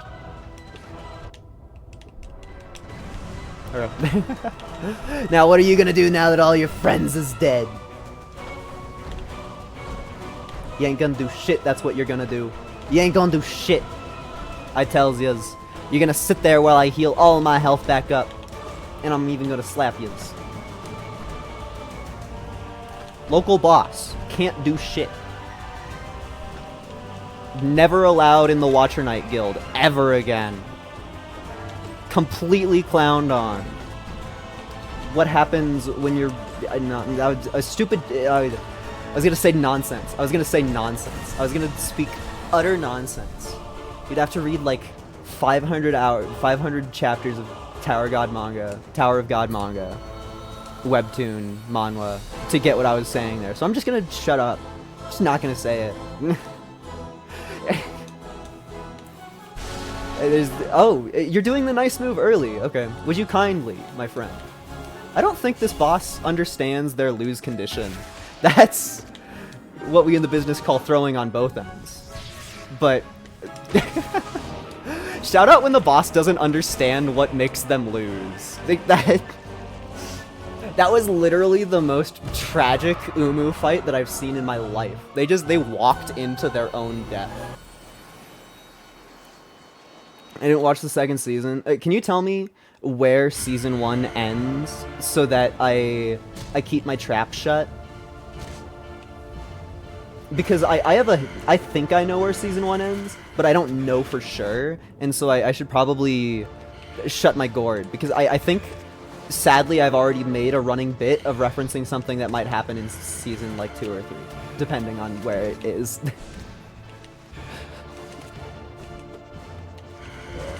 But we shall see. I do freaking adore Tower of God, though. It's a problem. Okay, that's pretty much where I thought season 1 ended. They put a lot of content into it. I bet the anime has like 0 filler at all. It feels like with the fact that they put like 90 chapters of webtoon into 1 season of anime, like that must be quality. I honestly might go check out the anime of that. I should be healing in this boss fight. I'm fighting fucking Nailmaster after this. Why am I acting like this is easy baby zone? A boy's gotta heal.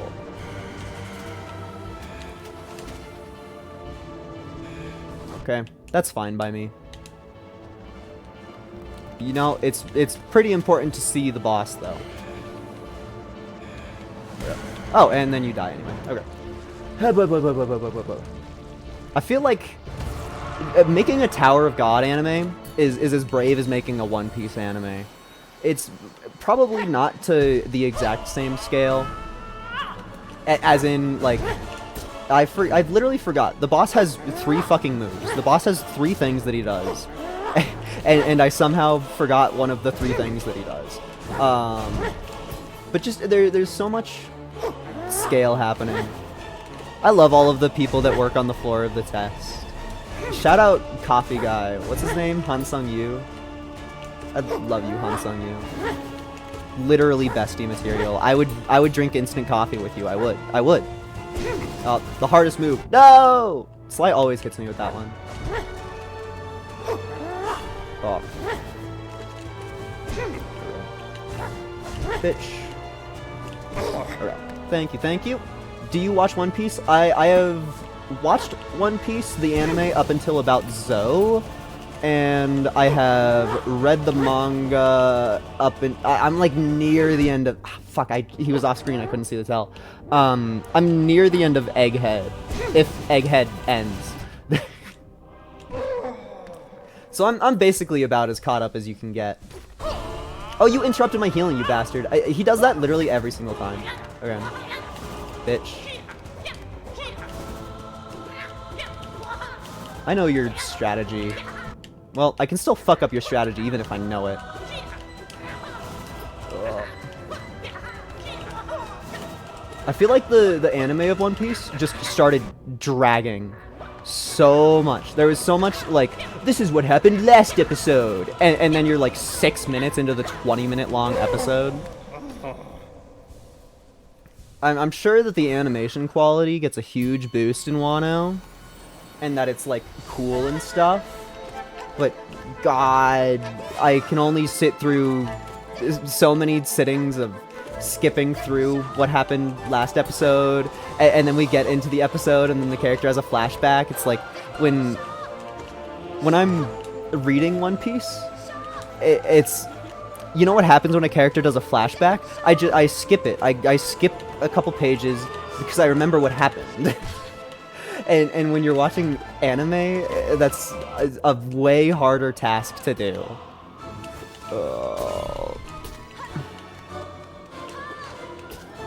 Oh, wait, the anime starts being good in Wano? Somebody should have told me. It's almost like people all over the universe have been trying to tell me that the One Piece anime gets good in 800 chapters. I truly, I did the like, guy mining for diamonds meme. Just, I stopped watching One Piece at Zoe.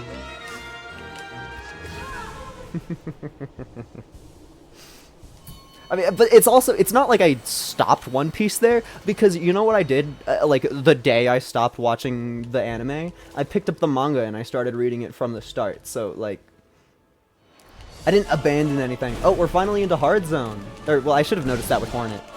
But, officially, we're fighting the versions of the boss that might actually hurt me. I have to think about the video game instead of One Piece. Every time I watch, what is it, The Drum Kingdom, I want to go play Peaks of Yore. Something about Luffy climbing a cold mountain all by lonesome makes me want to go climb a cold mountain all by my lonesome. Crazy how that works. Dude, the jump is the most dangerous attack. That would be the most dangerous attack if I wasn't taking damage from being jumped at. I almost got hit by the jump again. I did get hit by the jump again. That's so funny. Thank you, Lost Kin, for being a hilarious fight.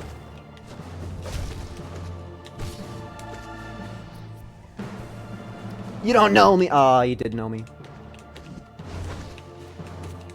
I was trying so desperately to get that second heal in. Boop, boop, boop. I made 3 noises, and in retaliation, the Lost Kin made 4 noises. And I feel upset about that fact. Also, can we talk about the fact that when they do their little thing to, like, stop, or to dash sideways in midair, how they, like, stop for a little bit, you can hit them upwards, and their midair dash goes a little bit higher and just like tries to continue as best as it can. That's one of my favorite touches. Just look at that. He goes up a little bit. It's really fun to me. Big fan of that. I fucking clowned on that guy. I clowned on that guy real. For that being a boss who has ended one of my Steel Soul runs, consider yourself clowned. I'm a little mad that I got hit by that. Not like this boss is really capable of killing me, but if I stop caring, then the boss is capable of killing me. And you know, it's dangerous to me because I'm totally capable of not caring. In fact, I'm doing some of that right now. Man, I feel like healing all of a sudden. This boss fight's hard. You clowned on everybody? So far, No Eyes. No Eyes is kind of kicking my ass. No Eyes is kind of kicking my ass. I get so impatient. It's not that No Eyes is actually a hard fight at all. It's that I have zero patience for her bullshit. It's that I don't want to sit here for even a second and even like think about her. And the strongest strategy against her is sitting here and figuring out all of her little tricks and gizmos before you decide to attack. I also do feel like the Pantheon 5 arena for her makes it a little bit harder. It's still, you shouldn't call this boss fight hard ever. I'm a little mad that I got hit by that. Bam! Oh, I was hoping that would cause the end of a woman's life. Do I take another hit here? No. I think after this one I get healed, maybe. Okay. Either way, I'm still gonna spend my juice. I only had one heal left. Genuinely, the boss fight that was the hardest struggle for me was No Eyes so far. That would be really funny if Traitor Lord clowned on me. But sadly, I don't think Traitor Lord knows how to kill people. It kind of feels like Traitor Lord was designed to let you get away with everything. That's a stupid way to glare at a boss, but it really feels like a lot of it. Like, yeah, you can get clowned on. You can totally get clowned on. Every boss can clown on you. But look at that. No Eyes, the thing that like floated around and did nothing, hit me like 6 times or more. The Mantis Lord, which is the quote-unquote scary one. Oh, we're in Real Town. We're in Real Town. Guys, this is real. This is an actual fight. Oh. Hi, White Defender. Thank you, Brom. And remember, my epic secret tech doesn't work against the white one. I know that sounds weird, but it's true. And I'm a white one, so any bit that it sounds weird is aimed at myself. Ah. The cursed one. Ah, that was just me fucking walking into him. I think part of the problem with this boss fight is I don't really know where all of the spots to heal are. Dude, if I keep acting like this, I'm just gonna die. I don't know why I was convinced that that was gonna go across the whole arena. Okay. This sucks. This attack totally is capable of hitting me. And this is this guy in his real form. He's real now. And the reason that he's real is just, it's almost 90% because he gains immunity to my down magic. Is the first one, whenever he goes underground, you can just press your magic button while looking downwards, and he'll all of a sudden be hittable again and stunned, so the fight's just kind of nothing. But that one, they make him jump higher, move faster. And the, like, ground slam move is new. But a few of these are going to be repeats. Actually, all of these are going to be repeats. Actually, every boss fight that we have from this point on is a repeat. I'm certain of it. Yeah, Soul Tyrant is going to be the easiest one that we have left.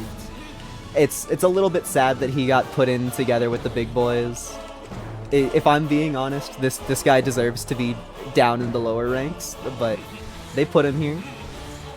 I'm not the one that made the game, but if I did, I would make this one part different. Maybe it's just because this is the upgraded boss that you're allowed to fight first in the main game.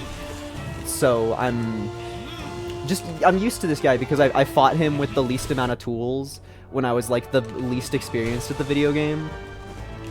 compared to the rest of them. Like, the other ones, I feel like I need a little bit of a formula to deal with properly. This guy, I feel like I could, yeah, any day, hand me a controller, I'll beat his ass. Like, I don't even care. As long as I have the bare minimum tools. You could do it without a double jump, but the double jump helps. But I severely think that I can kick this guy's ass. That's a thing that I'm confident on. And yet somehow this is like, we're in like the top 5. This is like the 5 hardest ones I think about. I believe the white defender, which is that last one that we just did, is 5 till the end, but I might be a little bit wrong. I just remember that that's the white defender showing up is when we are allowed to be like, I tried to time the funny trick too good. Thank you, Brum. I'm not good enough to do that trick on the hard version of this fight, am I? It didn't really matter. Do we have Markov next? I think Markov is next. Markov can kill me. Markov can kill me.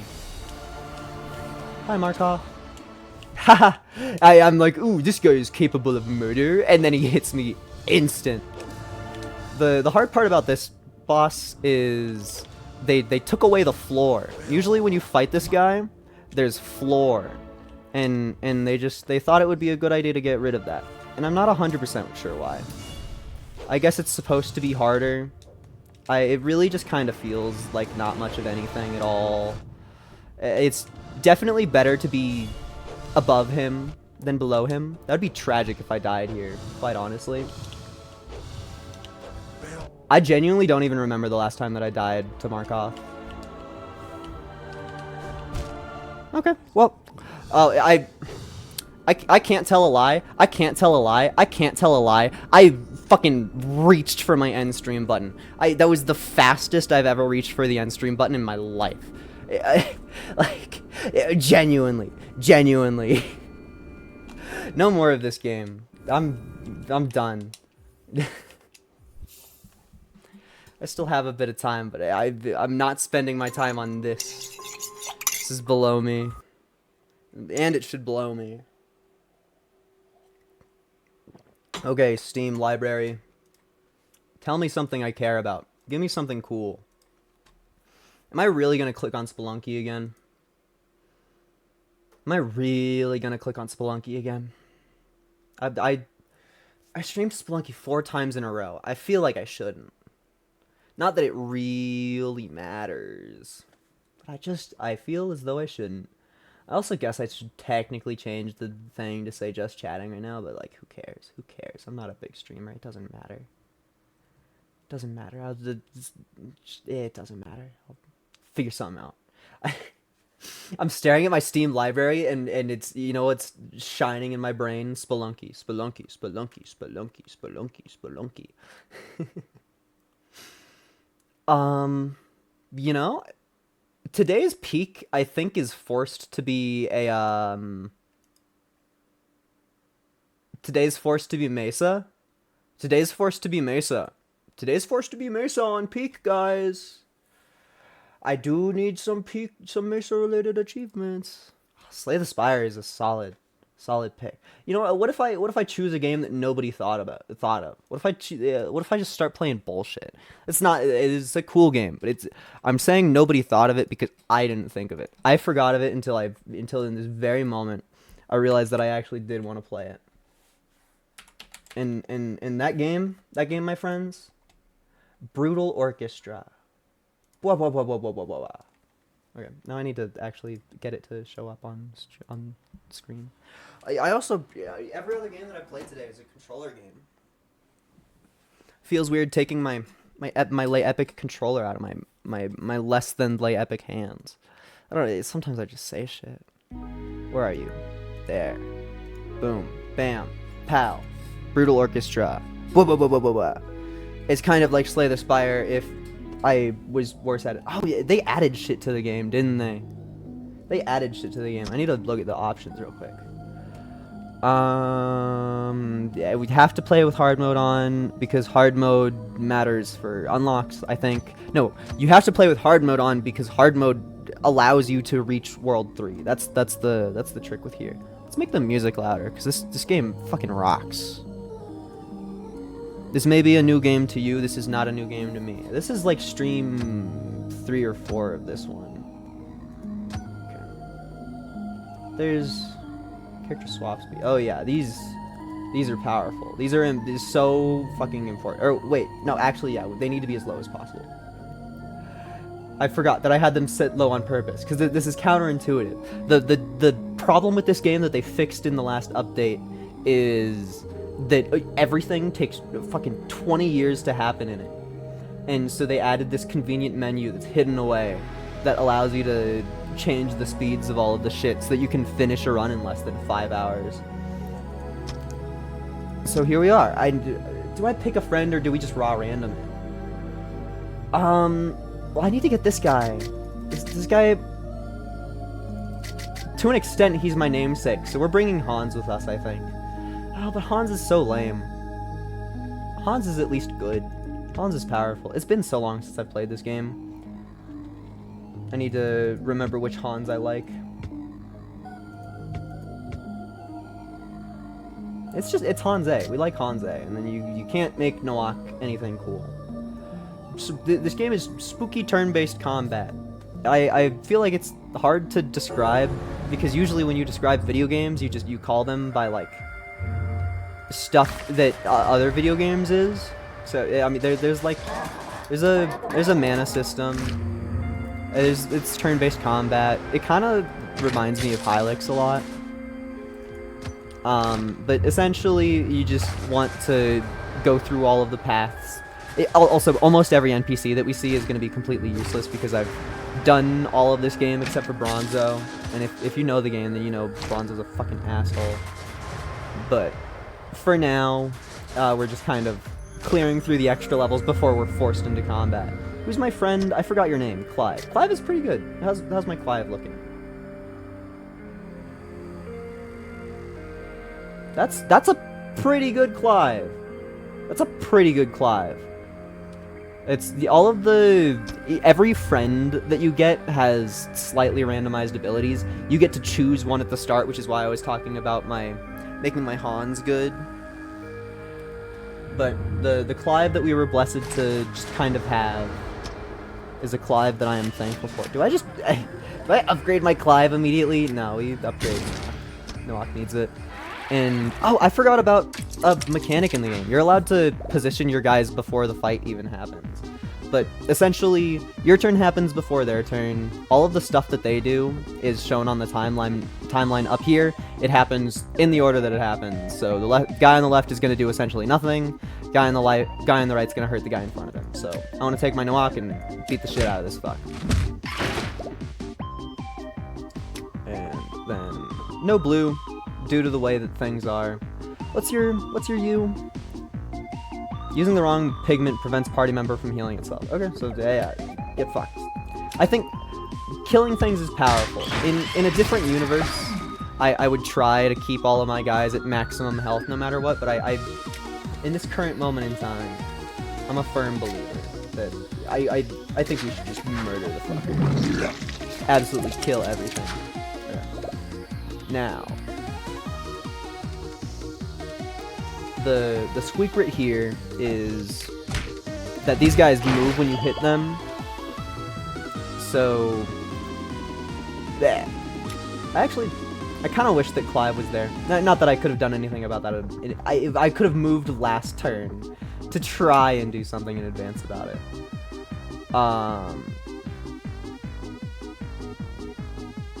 I'm just trying to think. It's been a minute since I played this game, so I forget all of the things that you can do. So I'll hit it, a 50% chance to go in front of Noak, that would suck. 50% chance to go in front of nothing, that would be fine. So how about we just fucking... Yeah, we don't need a yellow to do damage on Clive, so Hans, just slap that bitch. We got bad luck, so you go here, and then we make up for the bad luck by just playing differently, and you die anyway. Cool. I used my brainular. I thought about all of the things that I was allowed to do, and I did them. Ooh. This is a shop that we don't have the money for yet. Also, both of our choices for enemies scare the bejesus out of me, and I don't like them. I think that this is okay. Yeah, the way that this is okay. And the way that the mana system works is if everything's blood is colored, and so when damage is taken from an enemy rather than like mana misuse, it will fill up your pigment bar with the correct color. So since Clive here functions on red, all of these early enemies are more likely to be red than anything else. So it's a really good combo to have Clive and Nawak, because if we're lucky, which didn't happen here, then you get a blue pigment, which also we were unlucky there. So now we need to think about the way that things are gonna hurt. Oh, Baby Mungie. Baby Mungie sucks. We can deal with Baby Mungie, but I don't like Baby Mungie. We want to not take any damage at all ever, so Nawak be moved. And that's about it that we can do. And if you have too much mana, it will move over here to the overflow in the bottom right, and then that will damage your whole team according to the amount that it is. So on top of the pigment being the thing that you use to do anything at all, it also will just fucking kill you, so that happens. I think us not getting any blue that time was tragic, because Clive doesn't demand blue, but Clive wants blue. Clive really wants blue. I probably should have acted a little bit differently.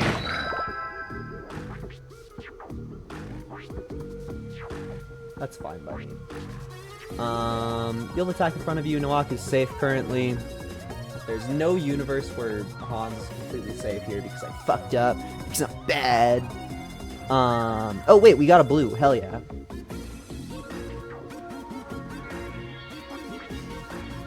I still don't think that there's anything that we can do to protect against everything. I think that I like messed up a little bit. I would still rather Clive take damage than anything else. So I'm gonna attack with Clive and then just swap Hans and him. So that way Clive takes damage and we're okay. I guess technically if I was thinking better, I should have used the incorrect pigment to attack with Clive and then just heal the Clive this turn, but that's...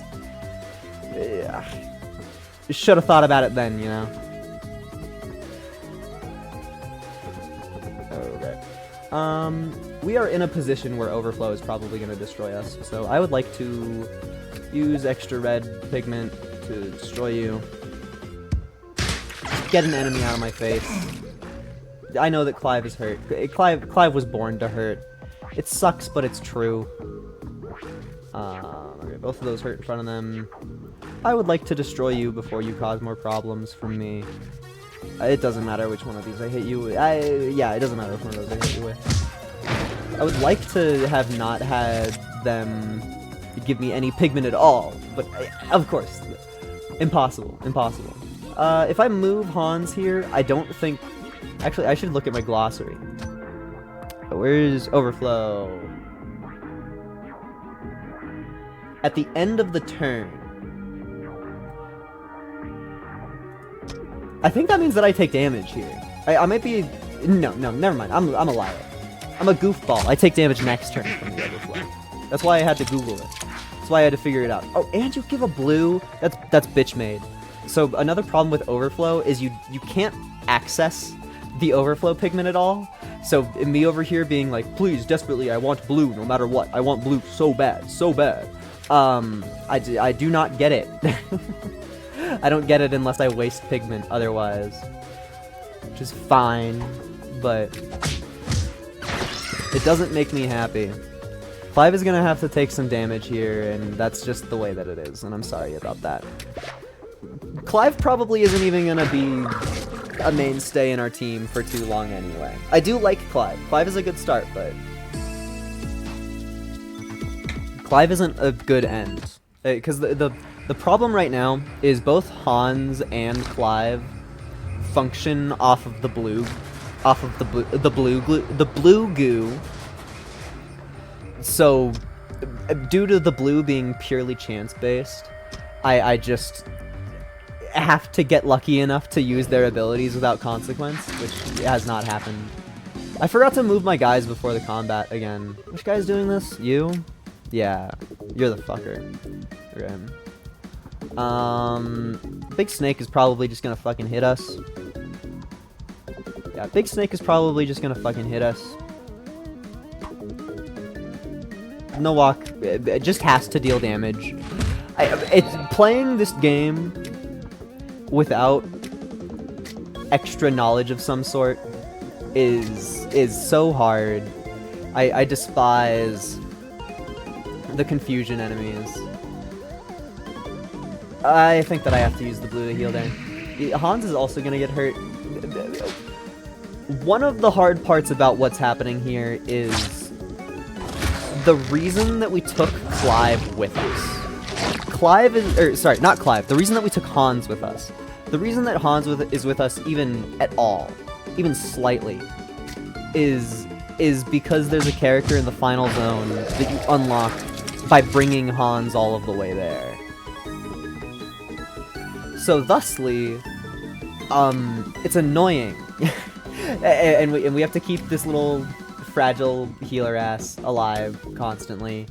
And part of the reason that I want to get Clive out of here is so that I can make Hans stronger, so that I feel bad, so that Hans will be allowed to use all of the blue that he needs, and I can feel less bad about ferrying Hans all the way to the end. Because at this exact moment in time, Clive for sure matters more, like 100%.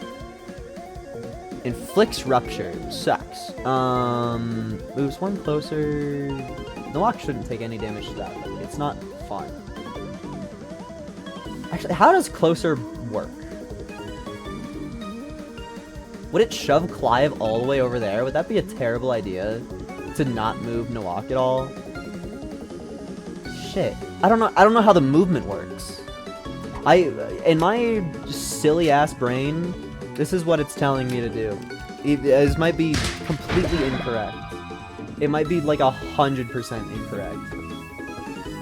But that's the emotion I feel in my brain. Nope, that was flawless. That was flawless. That was perfect. That was exactly what I wanted.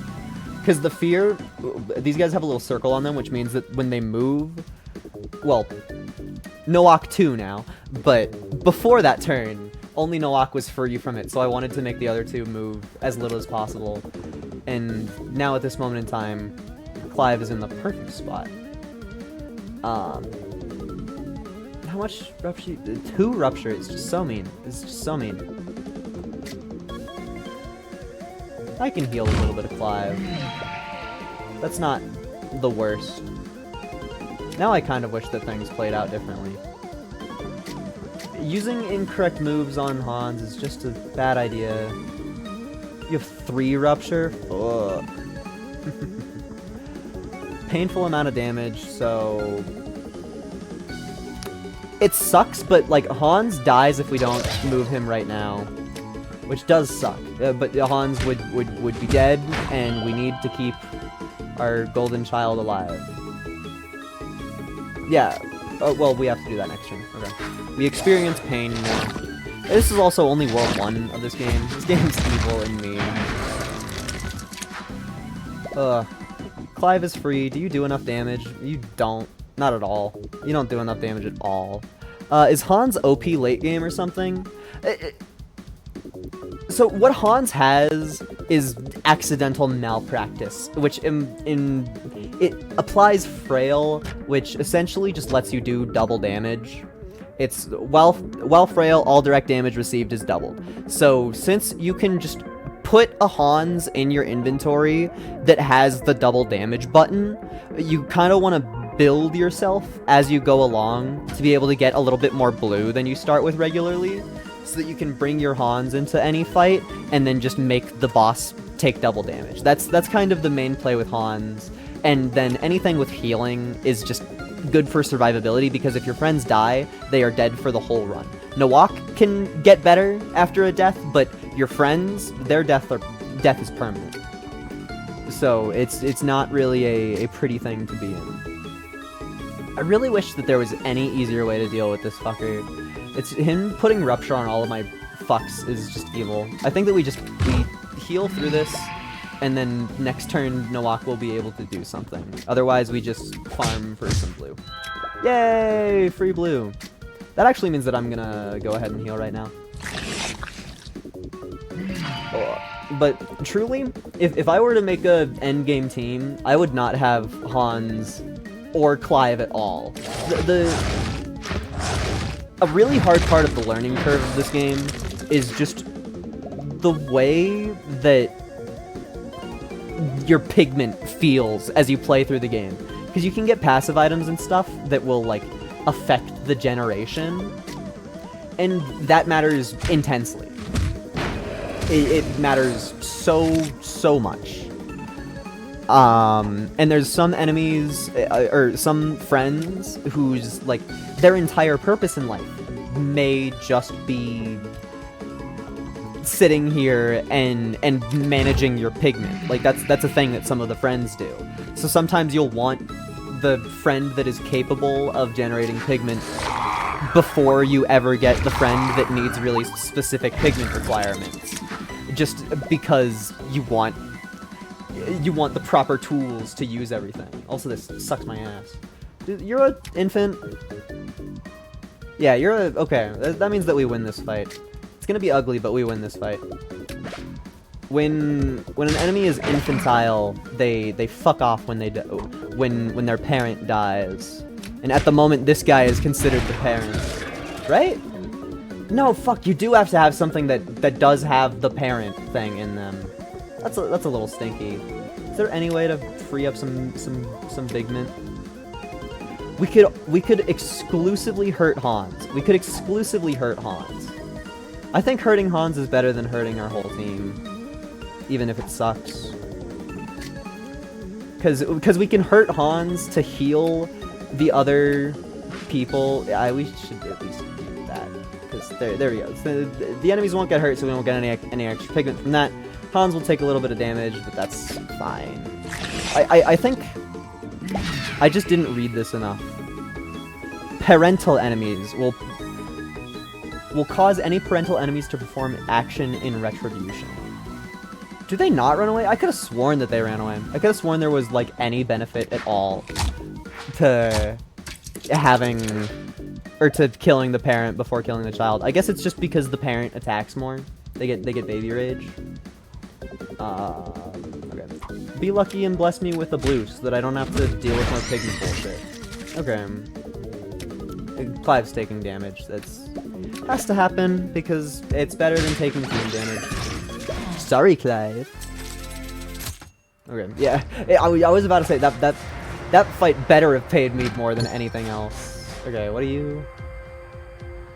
Oh, that's an item for me, isn't it? Full damage, no damage, or double damage. That's so funny. That's so funny. I don't think I'm putting that on anybody yet, but it's so funny. That's an item that you pull out right before the final boss. Fucking Bronzo. Fucking Bronzo. Fuck you, Bronzo. I'm looking at my shops first. I have to consider my shops fully before I even think about Bronzo. Before I even fucking consider Bronzo's poor ass. That's pretty okay. This is like a hard counter to a single boss and does nothing else ever. Consolation prize could be great for Hans because Hans sits around and doesn't do anything.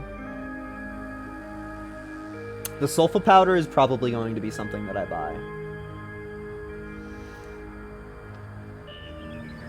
Someone else's face is like that's one of the friends. He's a little shit ass. If you get the shit ass friend in someone else's face, he turns into like a usable character, and I've always wanted that to happen. But I don't think it's worth throwing my one run that I'm doing here. I think if I'm trying to win, I buy the sulfa powder, and then I put the sulfa powder on my Hans, and then I leave. This is how I feel about this current situation. Do I get more money before I go to the friend's shop? Oh, it's a hard boss fight. It's not even a boss fight. What does my party look like? We're all fucking beat up as shit. Okay. Fine, whatever. Okay. Little guy bleeds red. I remember that from my training. I don't remember what the big guy bleeds. He might bleed blue, which would be good for me. He bleeds purple. Fuck. Bleeding purple is not it, Chief. Bleeding purple is not it, Chief. Not at all. Okay. You attack twice in front of you. Blah, blah, blah, blah, blah. You slap and give me some blue. Yay! Imagine using Clive without taking damage. Imagine using the character Clive and not taking damage for it. Muhahaha. Infestation by 1. What's your infestation 2?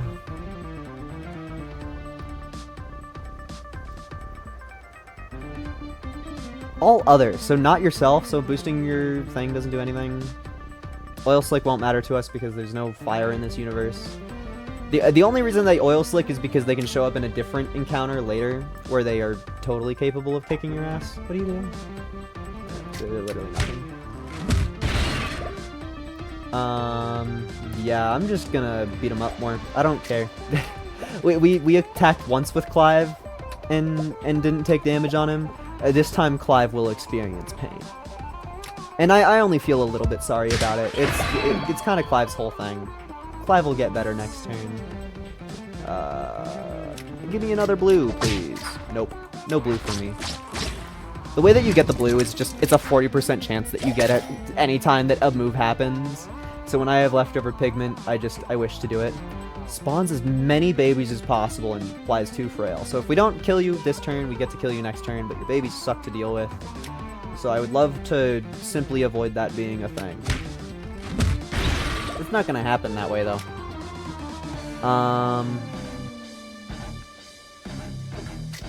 Fine, I'll heal Clive.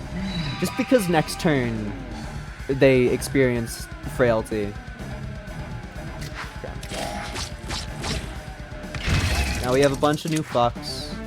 And actually, Nawak solos it. Nawak completely solos it. How much damage do you do? 6? You do not solo it. That's so tragic. 1 flippin' damage away. Okay. Actually, Clive is 1 damage away from doing anything here. Clive is 1 damage away from helping even slightly. Okay. You 7, so I can save a yellow. We're currently blued up like a motherfricker. I would like to do this. All of these just attack in front of them. So, I mean, Noak is 100% safe there because we've been stacking the shield in that slot thanks to Hans.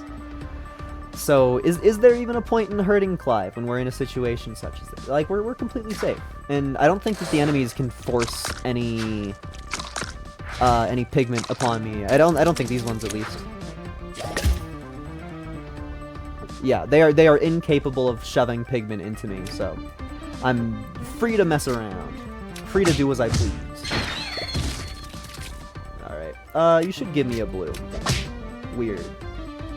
Okay, Clive's taking damage again. Which one are you? Doesn't matter. Clive's killing this one. Wow, that's so crazy. Hey, Clive really is just taking self-damage from my pigment misuse every time. Like, every turn. Clive is just here for fun, I guess. He's my teammate because oh, okay. He's my teammate because he showed up. And because I have to have a third one. Okay, I'll talk to you because you're nothing. I'm actually not even talking to you. I just know that you're a tile. Oh, that's the boss. Oh, but that's the boss that has the banger soundtrack. So that's good news. That's good news. We got the boss that's really cool. I don't remember what exactly. Oh, fuck it, Rags. Do I have the brain power to think about Rags? Oh, what kind of Rags did we even get? Oh, we got the Rags that I like. Oh, we got the Rags that I like. That's gonna make me consider taking Rags really, really hard. Usually Cleaver Cleaver I prefer so much over Clive. But also Cleaver is by far the worst friend in the shop, so it's between Dimitri and Rags, and Dimitri is the smart pick. Dimitri is the one that, like, helps. Both of them are good survival. Oh, but Rags is just so much more funny. Rags is so much more funny. I'm sorry, future me. This is what I do to myself. Oh, and we got a free burnout? Free burnout? God, we got a free burnout! Okay, Clive, you are going to be replaced. Clive is going to be replaced. Burnout fucking rocks. Burnout, I love you. Oh, you're so cool. Oh my god. I think Rags is gonna take the gambler's hand. Because I haven't explained it yet because I didn't want to. But there's a mechanic in this game called Linked where any creature that is linked shares healing and damage that is done to them. And Rags is always linked, and their whole moveset is around linking other enemies and making them take more damage. So, like, it would be so funny to make an enemy take double damage due to Rags just, like, being a thing. I think that would be hilarious. I think that would be so funny. What kind of burnout did we get? Did we get the epic one? No. We got an okay burnout. I'm not the most happy about this one, but this one's pretty cool. It actually, we're missing my favorite move that burnout can have, which is a little bit sad. It's still good. It's just a little bit sad. So we continue on. Oh, our choices are Bronzo and the boss. Yay! Right, you fucker, you piece of shit, fucking Bronzo. Yeah, why are you still here? Fucking Bronzo, fucking Bronzo, fucking Bronzo. If anybody's watching this and they know about the way that Bronzo is, it's just even more tragic that he's still here. It's even more tragic that he's still here. Basically, this guy just fucking shows up and steals all your money. And the last time I played this game, I succeeded one of his many money quests. And the difference that happens is he gets a hat. So, some people like Bronzo because if you play the game for 500 hours and you give Bronzo $1 million and you throw every run in the universe, because money is your scaling. Like, you spend money to upgrade your guys, and Bronzo just shows up and is like, hey, can I have all of it? Can I have all of your money or none of it? And I'm like, fuck you, Bronzo. I want to play my run, Bronzo. I don't want to give you all my money, Bronzo. The only okay part of Bronzo showing up is that it plays a cool song. Fuck you, Bronzo. I'm on stream. Fucking Bronzo the hat wearing. You're a I hate you. I hate you. Yo, Hylix reference! Okay, now I need to care about the way that my party is. Okay. Rags is probably nothing. What do your moves cost? Yeah, Rags, you're on the away team. Then do I just replace Clive with Burnout, or do we play with both of them? I think we'll try playing with both of them for now. Red on the left, red on the right. Okay, so I want you. Boop, boop, boop.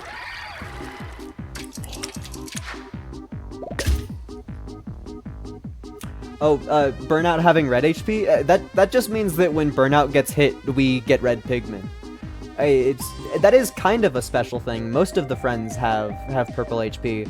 Some of the friends have the ability to change what color your HP is, which is funny. Okay, just give me some red. And, oh, I got red and blue. Okay, sorry, we choose kill. That was a good Nowak Clive Burnout combo. So this is what you want from your team. Is that was a chance-based combo, but you want to always give your next guy the exact amount of pigment to perform something cool. That's always the dream. And Burnout is fucking awesome. I love you, Burnout.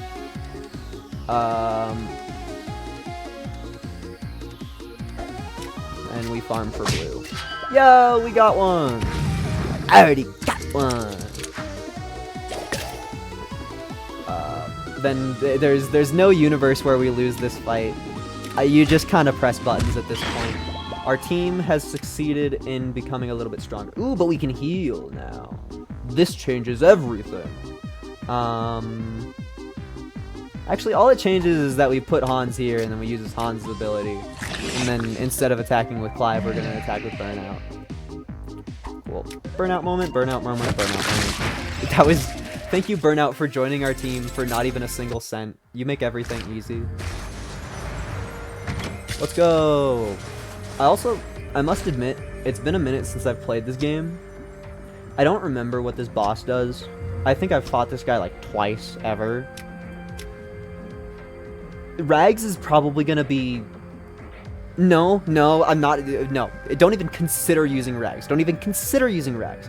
What am I... I'm a fool for considering using Rags. This boss fight does self-harm strategies. So if I link Rags with the boss fight, then the boss is just gonna hurt himself and destroy my Rags. So Rags is on the away team for this one. Rags is completely on the away team. I think I want to level up Burnout and Hans.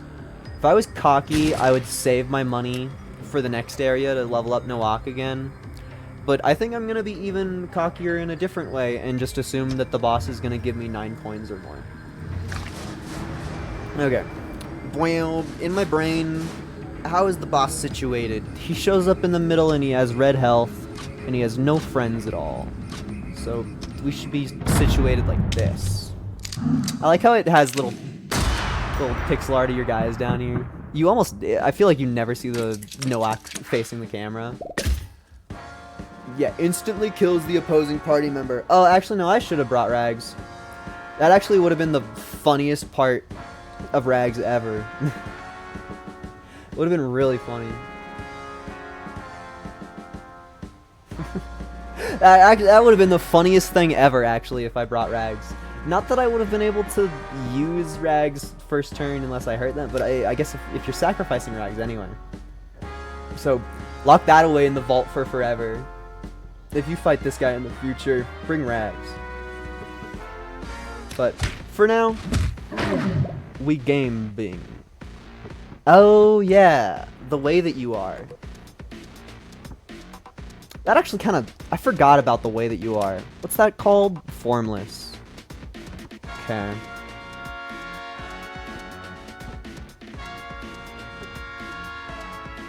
And what's your gimmick again? You, like... Fuck, what is it? I think he gets more attacks as the fight goes on, so you want to, like, not... let it happen too much. If I could force in a frail and then use Burnout to destroy... I forgot to move my Noak! I forgot to move Noak! I forgot to move Noak! I forgot to move Noak! Good thing Noak can die, but that's stupid. It's a foolish way to be. That is a foolish way to be.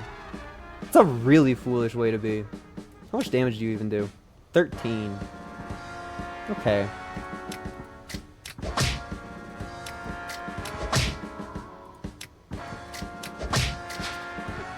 I don't really care. We need blue to do stuff. Noak is a linchpin in the universe. So I resort to stupid strategies when we don't have him. And the universe is not giving me any blue at all. I mean, thank you. All of a sudden, I feel as though I have some blue. Okay, I want you to go over here, you to do that. Oh, fuck, bastard! Stinky bastard man! The stinky fucking... Oh, I'm a moron. That might have been a little bit of throwing.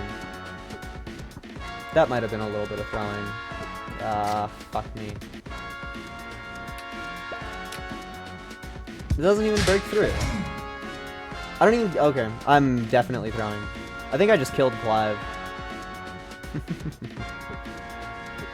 Yeah, I killed Clive because I misunderstood the way that the world is. Oh, boy. I completely forgot that the frail move takes a single red. I probably just threw the entire run to that. Genuinely. Just because, what do you do against this guy if he doesn't walk in front of you? Because you can't walk in front of him lest you kersplode an entire unit. So it's just kind of like we hang out, I guess. I mean, I need to hit him eventually. That's a guarantee, but but how do you do that when there's constricted in the middle slot and his move is kill you?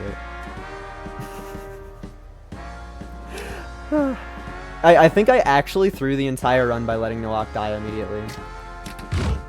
That's how I feel about this current situation in time. It's not over at this moment, but like, what else do you do? Okay, he's doing the thing that I fucking hate. He's doing the thing that I hate. Okay, Clive, you're the sacrificial figure. We have to do something eventually. Okay. That sucks. Worse.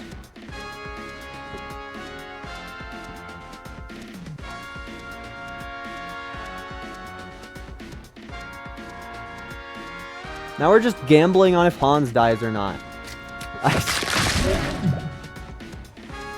Okay, now everybody gets hurt and nobody's allowed to move at all.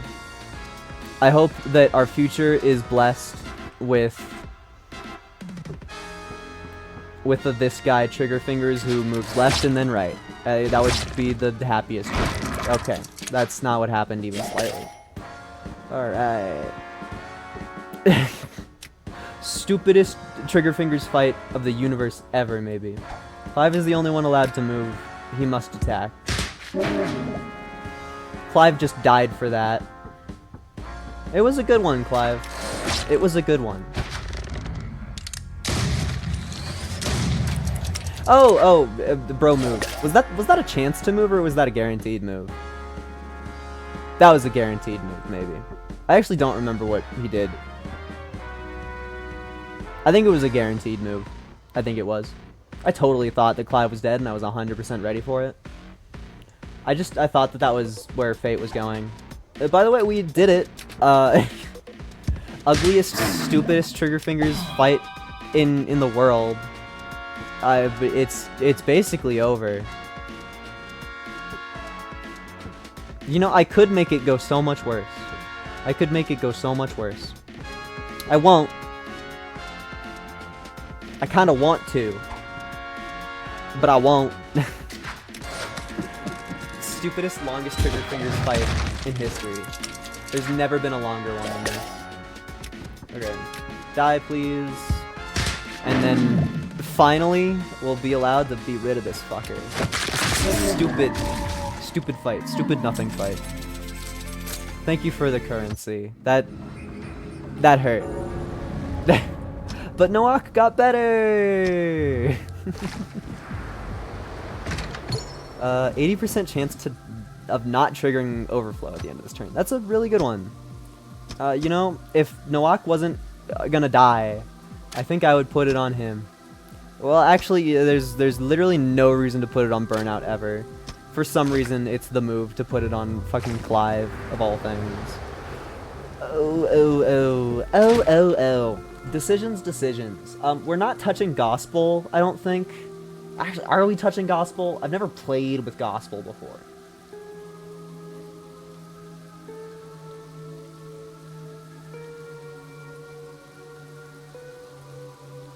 Gospel might be sick. Gospel might be sick. Gospel might actually, like, fucking rock. I don't think I want to deal with Cranes right now. Oh, but we got Medic Cranes. But Cranes is full price and Gospel is half off. And that's not, like, because there's a sale happening. I think that Gospel is not allowed to level up, so We are in World 2, so Cranes and Boyle are forced to be level 2, but I think that Gospel is always only level 1, so he sells for level 1 price. Which means that he's so tempting to take. Like, fuck it. Hi, Gospel. Welcome to the team. This is a silly, silly team. Okay. I think from here... I think a lot of our play is going to depend on which enemy we're facing, quite honestly, because our team is rag fucking tag. But I think we have some chances to do some things here. Do I dare challenge the Music Men? I dare. I dare. Okay. This is a Music Man I can deal with. This is a Music Man I can deal with. Alright, boop, boop, boop. Right? Correct. This is where I want all of my pieces to be.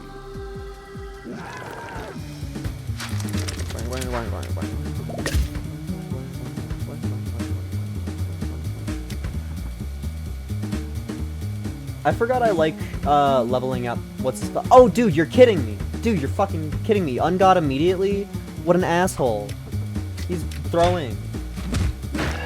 Cool. Clive moment. Get the fuck in here. This guy needs to die. The one thing that our build does is kill things kind of fast. So, thank you. I didn't need Clive there at all. All Clive did was get rid of a blue for us there. That's all that Clive did there. That's fine, I guess. What do you... No. I'm not doing that, Gospel. You know, we avoided catastrophe. I'm happy with this. The only one that feels pain due to the actions that are being caused is Hans. Sucks a little bit. We'll get over it. If I didn't waste my one blue on Clive, then Hans totally could have healed. You're joking, game. You're actually just like a little fucking joker. You're you're a silly, silly beast. I know it would cause jams. I know it would make the tunes play. I know it would. But I don't want to deal with Ungod right now. Ungod is not... I mean, okay, to be fair, it's not Ungod, but I don't want to deal with the instrument of Ungod. I don't want to deal with the instrument of Ungod. Even that's too annoying for me. It would make the vibes happen, but it's too much. It's too much. It's simply not going to happen. Blackened Toad. Purple Bigman from the bar. I want my purple Bigman. I'm playing with... what's his nuts? Gospel. Yeah, Gospel means that I want the purple Bigman. Oh, you know, we could see the actual Ungod. We do have Rags. That's kind of on theme. It would be kind of funny to take Rags out for that fight. But I think if I'm being more honest with myself, I'm kind of trying to make Clive die. Not in any real, true matter of it, but I just think that... I think that Clive would do good dead. He doesn't have to die right now. He really doesn't. But I think that it would help out a lot. Alright. Yeah, of course you have to be an asshole. Are you skittish? Yes, you are skittish. Okay. Because I don't know if anybody else has caught on to what's gonna happen this fight, but I sure have caught on to what's gonna happen this fight. And we have Burnout here, so thank you, Burnout. Such a hero. 2 Rupture and a little bit of damage. Clive can eat it. Clive can eat it. We want some blue. No blue to be found. Consumes 3 pigment is gonna matter a little bit, but not in a way that matters. Death Rattle. That's such a... I love that you have that ability. Just the KMS button. Too bad for you. We're literally a well-oiled machine of destroying you. The thing that I do is kill enemies with red health. So like, sorry, I guess. Really doesn't feel like my fault at all. Bro tried. Bro tried to be a threat. So now we have the real problem of Burnout being on my team when I have no red at all. And it's not like a true problem. It's more just annoying. Hans, you are a beautiful little friend. You know that. Thank you for keeping the parts of my team that matter alive. I know that you have attacks somewhere. Yeah.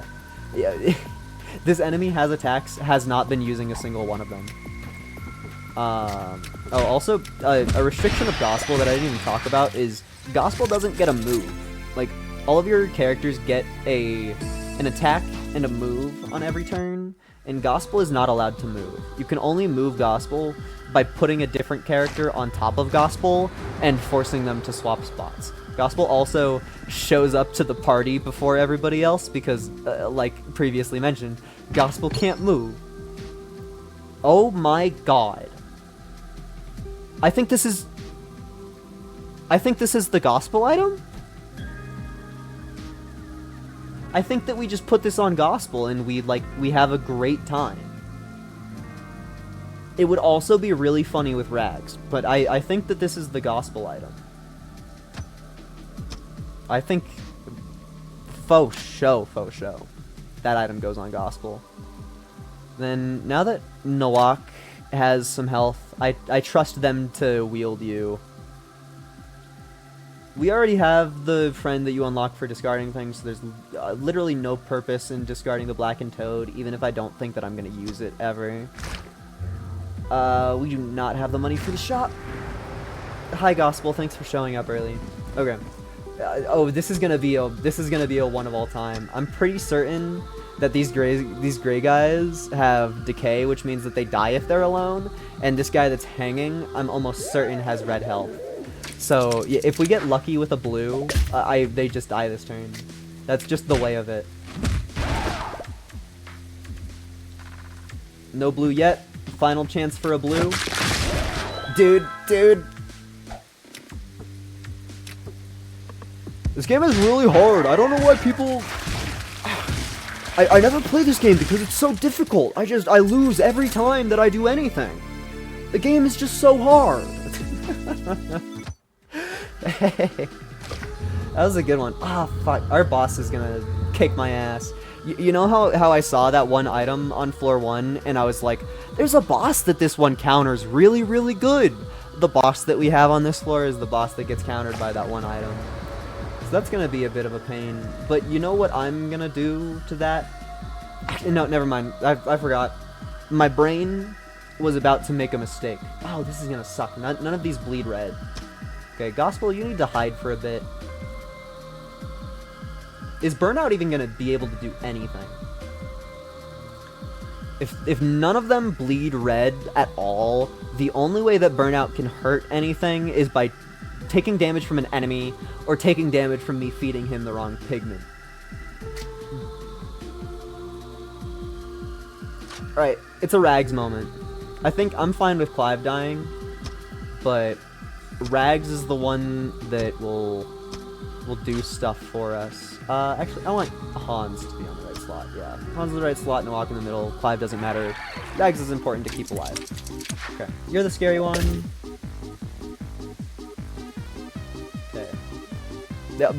Rags is the only safe person for me. Actually, Hans is also safe for me. Produces 3 pigment of this enemy's health color. Okay, it's gonna be sad for you, isn't it? Whenever this party member receives direct damage, all party members and enemies with Linked also receive damage. So it's not even... Rags doesn't even have the real and true Linked. They have better Linked. That is, like, cooler and epicer, and that you want to have more than the real effect itself. That's just something cool, I think. Alright, now we have a little bit of purple. What do you do? Unscar to the opposing enemy. Heal this party member 2 health. Blink. Party member. Okay, so that means that we're just gonna lock this one up. We'll get Clive out of there, I guess. Do that, because you deserve it. And now it would be really funny if your friend destroyed yourself. You bleed blue? Yeah, we need some blue. When we're working with rags, we need healing going on. Okay. Well, that was a mistake because you're fucking slippery and I didn't remember that. They're both slippery. I should know that. I should know that. So now every one of my friends on the board is potentially gonna get hit by this guy, but that's... You just gamble better.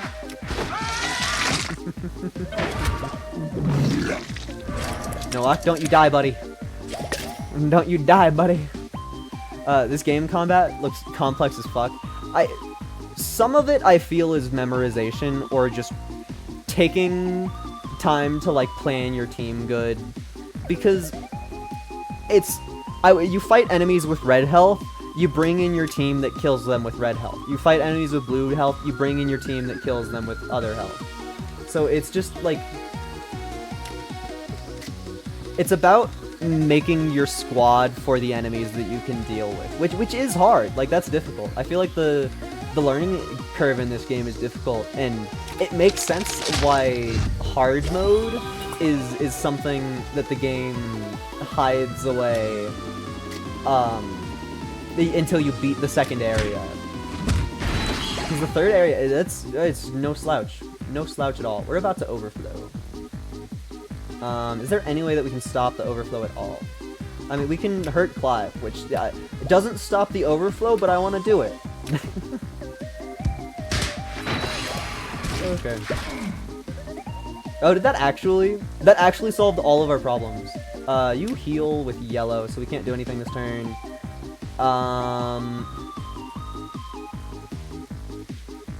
It's not the way that you want it to be, but Oh, he was ruptured. Oh, that was kind of a mistake, maybe, depending on the way that this guy random.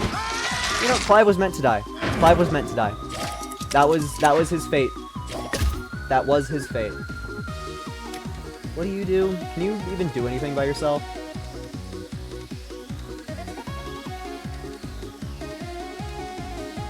No.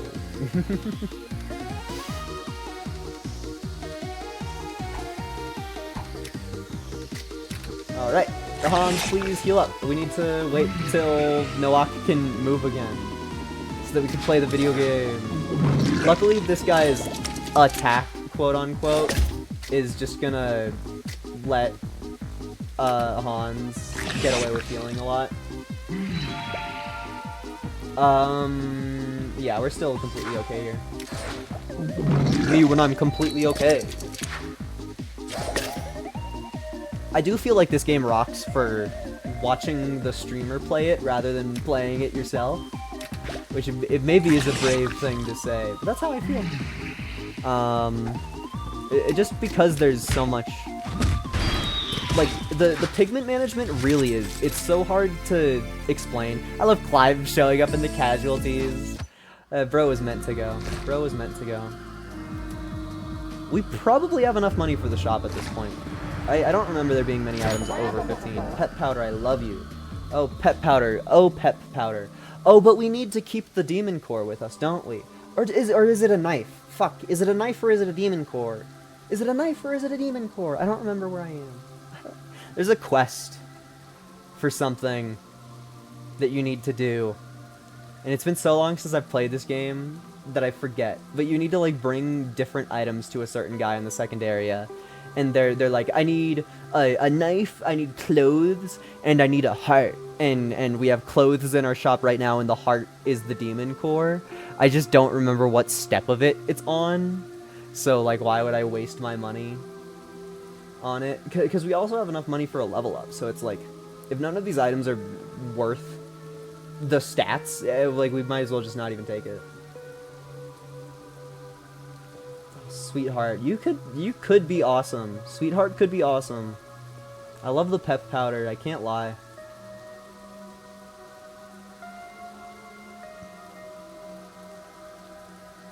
This could be really good for the boss fight. That could be really good for the boss fight. And this could have been really good for if I was still killing Clive. I guess that's also a funny item to have for Gospel. but no. Oh, it's also a funny item to have for Rags. Oh, wait, it's the funniest item to have for Rags. Instantly kill this party member. This next boss fight is the hard... Rags, you're dying. Rags, sorry. Death. That's... I think killing a boss fight in 1 or 2 moves is completely worth that. And then I'm buying Sweetheart with me for the future because we're killing a friend. There's no reason to not fight every enemy that you see. This is a burnout moment. I think that we gospel burnout. No, because we can't protect gospel, but also gospel might protect us. You can't protect gospel, but gospel might protect us. These guys all deal with Link, don't they? Don't they?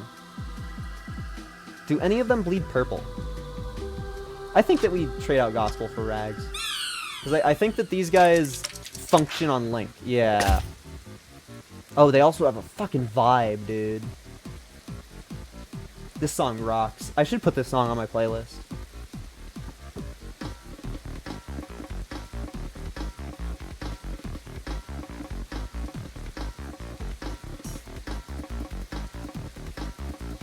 Are you linked by existing? No.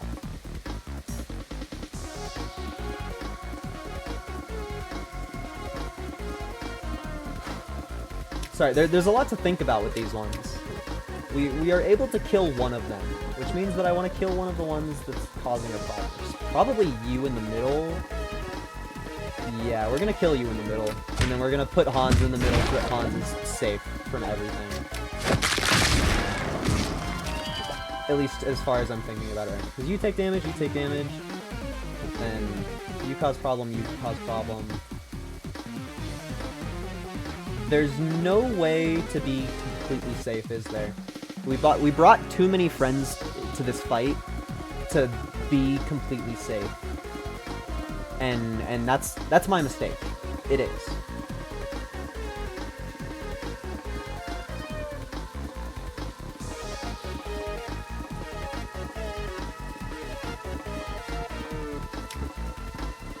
Sorry, I'm desperately trying to think of a way to save Burnout and Hans, but I think that we just have to let Hans, or we have to let Burnout be in the danger zone for a bit. As weird as that feels. I know it doesn't feel good, but I think that this is correct. Oh, they all have Skittish. That fucks everything up. They all have Skittish. I didn't even think about that. Okay. That's fine. That could have been way worse, but that's fine. What are you... I need to read this again.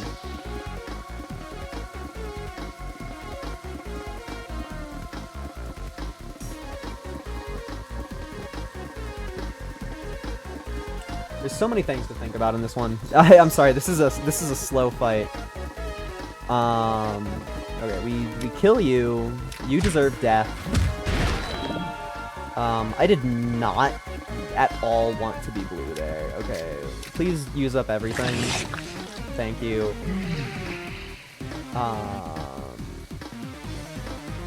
And we literally have to kill... Theoretically, Burnout survives this perfectly fine, but I don't know. I don't know the exact numbers, but I think Burnout is surviving at the moment. Yeah, Burnout is surviving at the moment. Burnout would have survived completely at all. I actually should have fucked around more. Burnout was a lot more okay than I was thinking he was.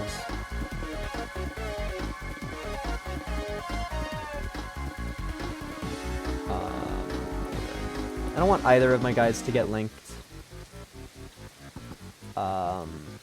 Bringing Rags to this fight was a mistake. Rags has been completely unable to do anything at all. You're at decimation -5. God.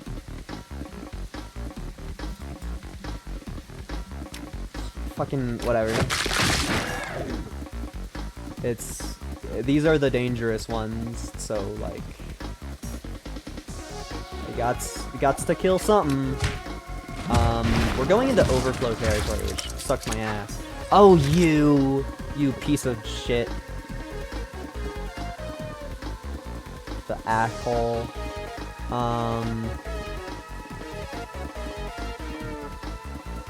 When the hell did Rag... Oh, did I read your move wrong? No.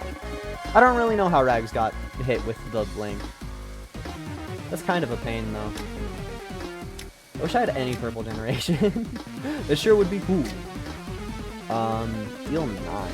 We can kill one. No, we can't. We need to use a big move. And, like, fuck it, honestly. You don't have the little flower, so you're allowed to heal yourself. It'll heal 2 and it'll deal 2. So, that just hurts the enemy. Yeah, it only hurt 1. So I healed myself with that and I hurt the enemy for it. That's kind of silly. I don't remember what the enemies were doing, and that's a failure on my part, but we're not taking overflow damage. That sucks for Hans. Shield, maybe? No, it goes through the shield. Of course it goes through the shield. Why would it not go through the shield? Okay. We have no option. We have to kill the inner child because playing this game without vision is the worst thing ever.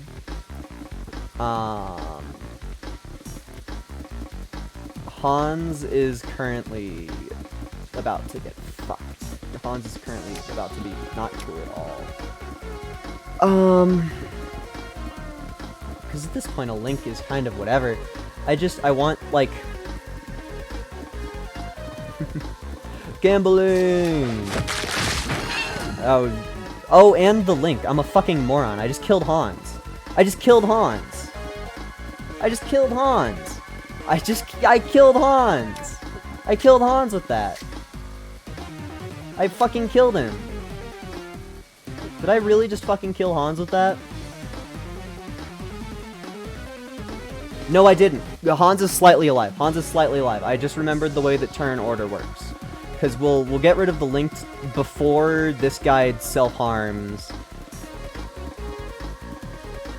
We just have to use up enough pigment, which we can totally do, because this is free. And then we move you there, and we move you there, and then Burnout uses an attack on nothing, and then we don't get blue. Oh yeah, it's impossible to get blue when you're full. So we were guaranteed to not take damage from that. So yeah, boo boo boo boo boo, we're safe. Hans is alive. I saved my baby.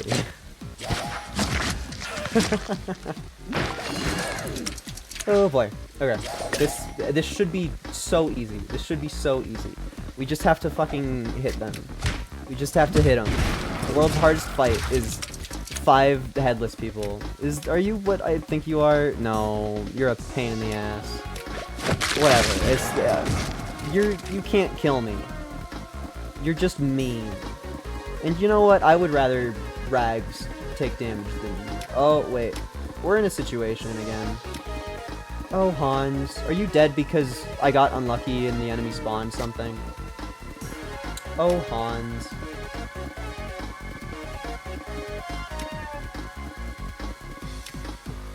I think Hans is dead.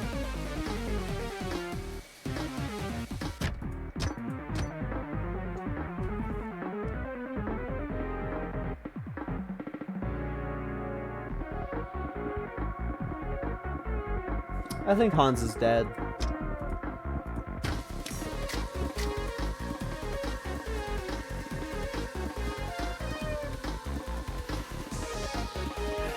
Oh, we tried so hard, you fucking bastard, you.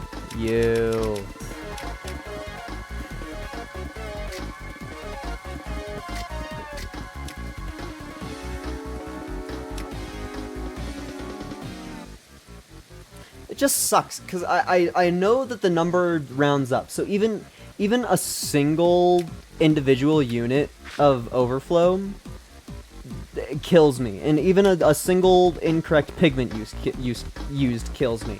So it's like I am allowed within the system to get close, and I am not allowed within the system to get there, and that's really, really, really making me angry. Because it just Hans just dies if I try to heal them. Hans just dies. Oh.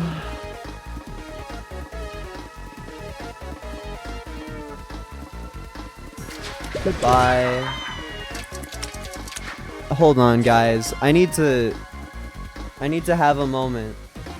I need to give us a moment together for this. 'Cause this is all of my heart is hurting, and where's the stupid fucking video? Actually, do I just have like a file of it somewhere? If I have a file of it somewhere, that'll be easier. Oh, did I really just not save it ever? Okay. Oh, actually no, I do have it. I do have it. I can do the bit. I'm sorry. We're almost there. We're almost there. Okay, don't you dare play. Okay. Yeah. This bit does not have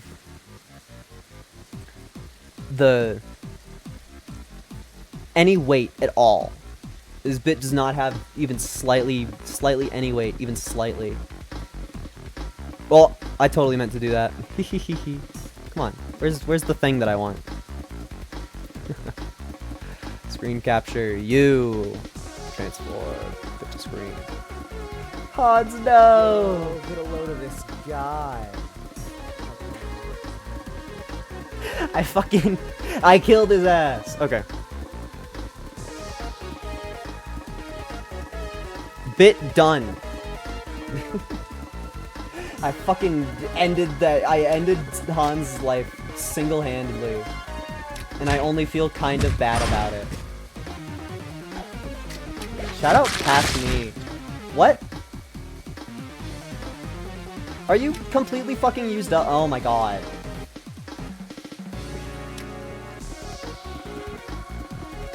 What a pain. What a royal fucking pain. Actually, I'm just sitting here doing nothing at all. I'm just waiting for it to be over. Okay, thank you. Thank you for ending it slightly faster than I would have ended it. That fight fucking sucked. We lost Hans. Now we don't have a healer. Ooh, boy. Yo, you bleed purple and you bleed blue? Fuck, dude. Burnout's useless here. Burnout is completely useless here. Fuck. Fuck.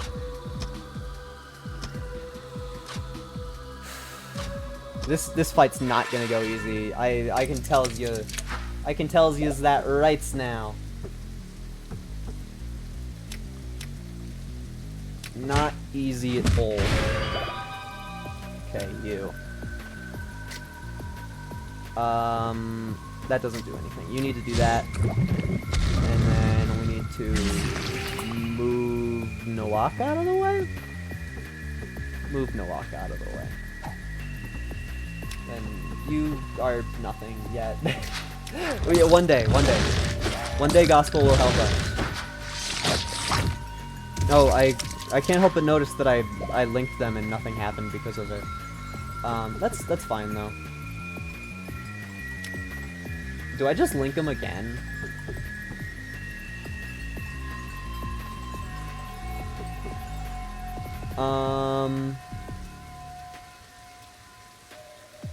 No, I want to link this one. Because if you're both linked to it, I mean, Nowak doesn't kill, but it's about as close as Nowak can get to killing. That's pretty good. It's a pretty good attack. And then you have your thing. Okay, you know we're working here. Actually, I think I kill one of them with this. I don't kill both of them with this, but I kill one of them with this. No? No? No? Oh, I did the gambler's hand make it do nothing, maybe? I don't know. Something occurred there. Something occurred that I don't understand. And it's fine, I just don't get it. But whatever. Go my rags. Do your bullshit that you do. Cool. Weird ass rag fight. We lost like 2 points. That's fine. Thank you, Rags, for carrying the whole team. Oh, this is the quest NPC that you need to bring the thing to. Don't you dare tell me that you need a heart. If you're asking for a heart, I'm not giving it to you. Oh, okay, you want the knife. Oh, and we do have a knife? Oh, I should have looked at what in my inventory was maybe a knife before clicking on this guy. I might have fucked up. I don't remember what item I had that was a knife. I don't remember. Give. Cool. Shout out quest progression. I didn't think that would happen on stream. Yeah. I'm almost certain the next time you need a heart for it, which I own. And so if he asks for a heart, I am not allowed to click on this critter because that we lose our entire strategy for the boss fight if I do that. And don't you dare take my heart. Don't you dare take my heart without letting me make the choice. Because I know that I have it, and don't you dare give it to him without letting me make the choice. Don't you dare. Don't you dare give it away before I do stuff. Please, just... Okay. I'm allowed to wait, because this item here that I'm banking my whole fucking everything on, it was the gambler's knife. Okay, I'm fine losing the gambler's thing. But also, when do you ever finish a quest? When do you ever finish a quest? We could just big dick the boss fight and try our best. We could. I mean, it's completing a funny quest that nobody does. And I know that this is the final step of the quest. So, whatever, I guess. Screw the funny boss fight method. I think that this is rarer to do. Which is cool. I mean, I personally haven't read this text because I was assuming that I would get it done eventually. Dude, he gained color. In a matter of moments. Is this like a secret character? Or is this a boss fight? If this is a boss fight, it would be really funny.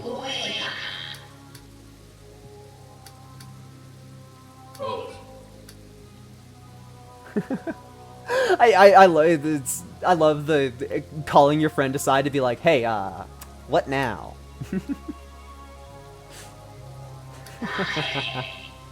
Like the text in this game is really funny. I think that this is a boss fight.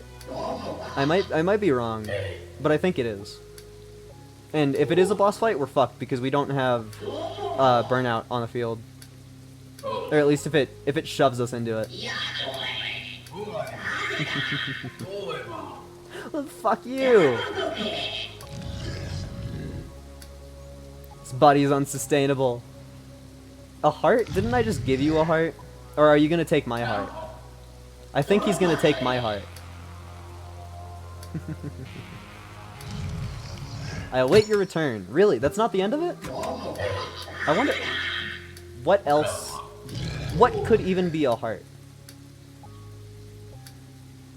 Oh, I have a heart too? I had a heart too? What in my inventory was a heart? What in my inventory was a heart?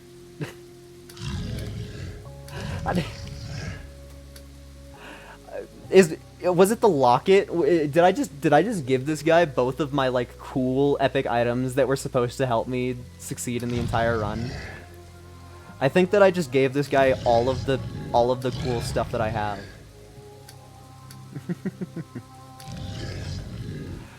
Oh boy. I suppose I will let you leave with your lives. Cool. Yay! The nothing. I said be gone. The creature simply produces an inhuman noise to prevent any further conversation. Okay, cool. What did I have that counted as a heart? The problem with that quest is it doesn't tell you what the things you were holding are. Did it count the frog? Was the little shit-ass frog that I wasn't ever gonna use, was that a heart? I think the little shit-ass frog that I wasn't gonna use counted as a heart. For some reason. Okay. This boss fight's gonna kill us. I severely struggle to believe that we'll make it through this one, but we sure are gonna make it through this one, even less if we don't have Burnout with us. You know, maybe we should give Burnout the, what is it? The Wicker Child. Because Burnout's whole thing is that he stops being cool after, like, 3 turns. After, like, 3 attacks. And I would assume that if you give birth to new Burnouts, that they are unafflicted with the consequences of previous Burnout. But I guess, I don't know for sure. What are you? I should remember. Okay. Hoo. And yeah, you're stuck at level 1. Okay. I think this is a Burnout level up, as much as that is probably not going to help us. I feel like this is a boss that kills you. Hi, Carrion, or the Char Carrion. You went blah blah blah blah blah blah blah blah. You have the thing that I hate? No, you do not have the thing that I hate. You have the different thing that I also kind of hate, and I am forced to bring Rags with. You know, this is boss fight. I really wish that I had my secret evil tech to fight this without consequence at all. Okay, so we're moving to the right, moving to the left. Moving to the right, moving to the left. So it's just gonna... So these 3 spots are in danger, which sucks a little bit. Millock always attack. Honestly, Gospel is just gonna fucking hang out there. Okay. No more using Burnout. No more using Burnout. Rags is supposed to take damage. We don't have a single thing that uses blue, so I'm shoving that blue right into Rags.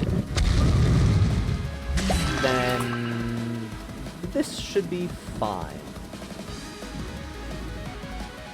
I don't think that anybody actually takes damage from this, but I might just be being an idiot. There's times when I'm bad at that, but I think that I just inflict people with Scar here. Yeah. Only inflicting people with Scar. Okay, so then you go... Left sucks, right is fine, left, right, left, right, left, right. So, spot that's taking damage is this one, which does have shield on it, but that shield will not... Shield will not keep shit going good. Do I just, like... part of me is kind of tempted to just, like, leave Rags there and then let Rags take damage. I know that it's a little silly, and it's probably not the correct move. But my thing is, how else are we gonna do anything with this guy? Like, really?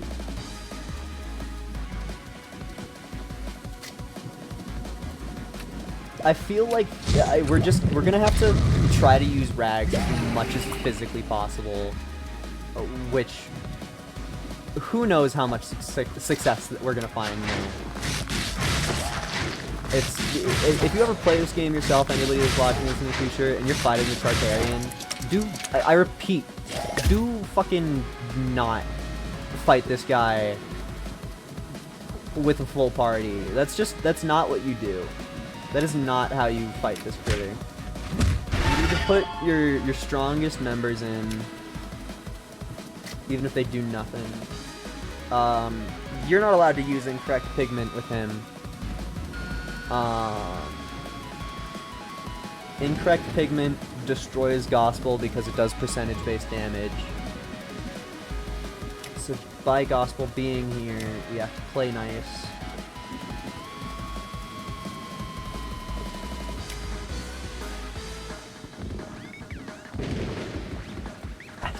This is such a silly fucking fight. I'm literally just hanging out using Rags and Millock to do the bare fucking minimum. Why did you take so much damage there? Or am I a moron?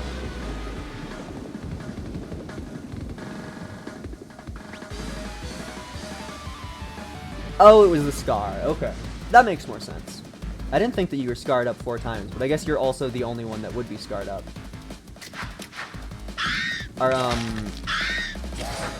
Rags is definitely capable of death here. So I guess what we want to do is cause that to not be a thing as of yet. So right, left, right, left. That means that the spot that Rags is currently in is the spot that is going to cause problems. That. We're just gonna slowly scar Charkarian to death. It's the strategy. The scars don't go away ever, so this is the proper thing to do, obviously. And I mean, as long as Charkarian isn't actively hurting me, it's hard to think that we need to do anything. But this isn't a comfy fight because we haven't even ran into the gimmick yet. Because I'm scared of using burnout. Oh, we haven't even ran into the gimmick yet. Alright. Letting all of my guys get scarred like this is sure an idea. Sure a move to me. Ooh, right, left. That's spooky. So that means you're gonna be bashing the right wall intensely. And then you will hit left once. I think this means that we're killing Rags. I think this means that Rags is dying. Oh wait, fuck me. Gospel is actually in a terrible spot. Gospel is in a terrible, terrible spot.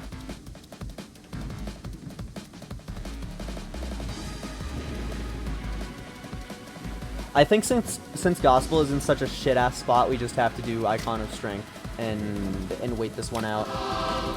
3? Wait, 3? Oh, it doesn't protect Gospel. That makes sense. All other party members. I didn't read all of that. Okay. This still means that we're... It sounds stupid, but I still think that I'm putting Rags in this spot. Even though I'm almost certain that it's foolish at this point. Oh, and then we're not allowed to attack with Milwaukee because no bigman. That's fine.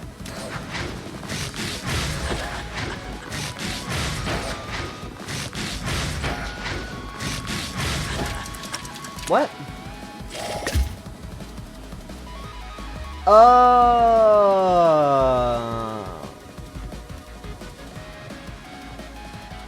I misunderstood the way that was. I really misunderstood the way that was.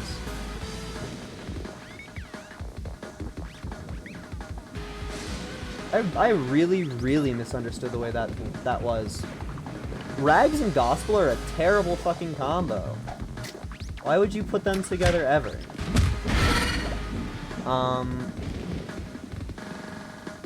I hate to say it, but Burnout needs to, like, say something. It really sucks, and I'm not a fan of it, but it's true.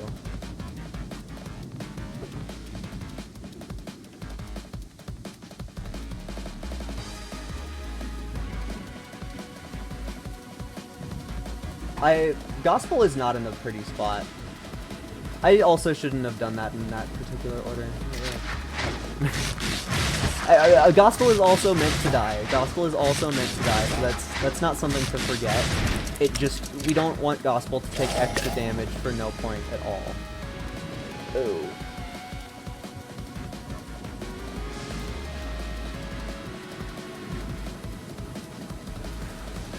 Oh, you're still divine? That sucks. I want Rags to work. I want Rags to work. That's just, I'm just gonna use up a random ass red pigment. Just sending that out into the world.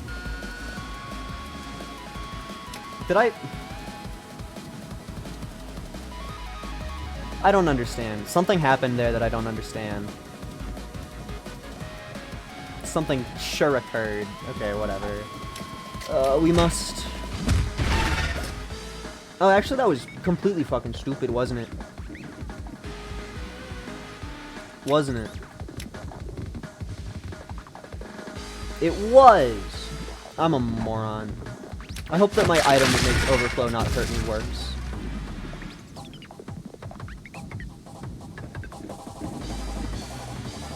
Oh, did I really just do that? Did I really just fuck up like that? Ooh boy. Ooh boy. I did a little bit of a oopsie whoopsies. I did a little. It's not a mega oopsie whoopsies. It's a little bit of a oopsie whoopsies. It's by far not a mega oopsie whoopsies.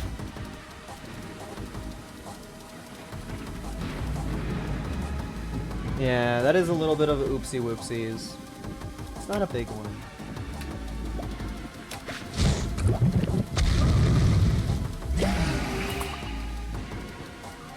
Remove scars. So we want him to be there for sure. Removing the scars on Rags would be cool. It would be. It would be very cool. And sadly, because of the way that things are, I'm literally just forced to eat the overflow if it happens. None of us are gonna die from it, but it's not pretty and it doesn't feel good. I also just noticed this song has a leitmotif of a different song from later. That's cool. That's a fun thing to notice. Either way, this is bad. This is really bad. I did not do as much as you are supposed to do.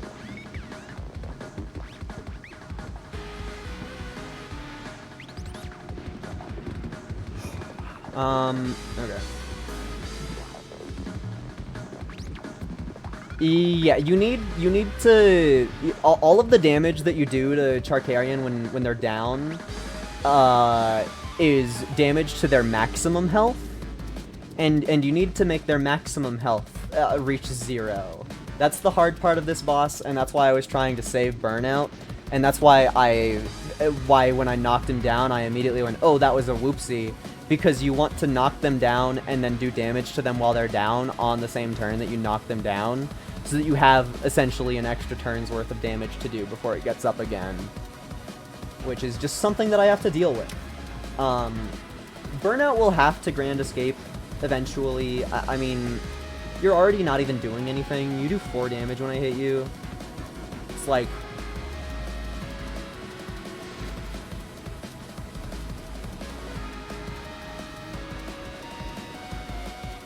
Technically, I should keep the fucker around, even if I don't want to. It doesn't feel right, but technically I should keep the fucker around. I didn't want to be blue there. That blue isn't going to help me even slightly. Okay, be gone, blue. I wish you could turn the blue generation off. Because at moments like that, you use up your blue pigment because you're like, I don't want this in my inventory. Get it out of here. And then the game's just like, ooh, you wanted some blue pigment? Is that what I hear? Yeah, you're forced to take one. That's literally it has to happen. And then Rags taking damage is good. But I don't even think that Rags will take damage.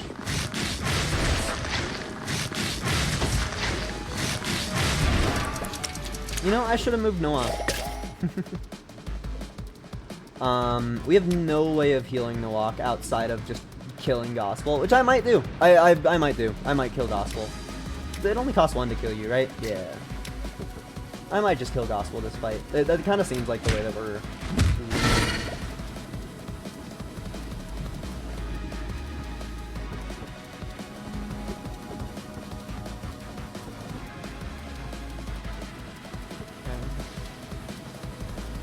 So desperately, we don't want anybody to be in the spot that Burnout currently is in. Burnout does 1 damage if I hit with him here. That's... He's better spent, like... just fucking hitting into midair to get rid of pigment, and it gives me a blue anyway. Gives me a blue anyway. Gives me a blue anyway. Is there any point in all? Yes. Yeah, there is a point. I came to the... Dude, it needs to stop giving me blue. It needs to. It needs to. Rags might die here, that's fine. It's... because, like... Oh, you know, I slightly misunderstood that the way that things are. That's not terrible. It's not good, but it's not terrible. How many? You have 9... Okay. Yeah, this feels proper. Okay. doing the fight the way that it has to happen. Alright, you go there, then you. Cool. Burnout did the thing that they're supposed to do. Crazy. There's no way to make that happen. There's no way to make that happen. Oh, we're taking 2% damage. 2% damage. That's just, like, annoying. That just pisses me off. Whatever, I guess.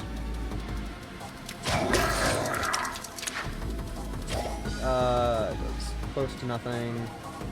I think that we're gonna have to kill, Gospel here.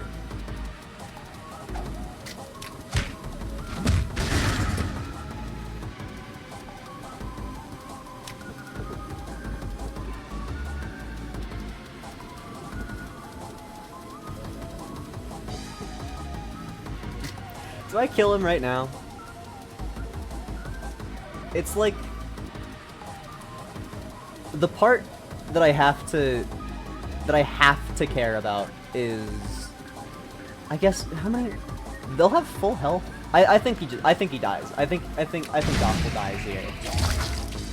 I think that feels appropriate. It doesn't feel great, but it feels appropriate. I also think that we got lucky and the overflow didn't hurt us, which is beautiful for the way that things are. Okay. Deals 1 damage to all party members. You're a bitch for that, actually. But we win here because Rags' like 8-year-long goal of inflicting the boss with a bunch of scars finally paid off. Finally. Fucking finally. Took 25 years, but we did it. We killed a boss. We lost 2 friends. Kind of. I got an achievement. What is that? Deal 100 or more points of damage in a single hit to an enemy during a successful combat encounter. What did I deal 100 or more points of damage to? Myself? Gospel?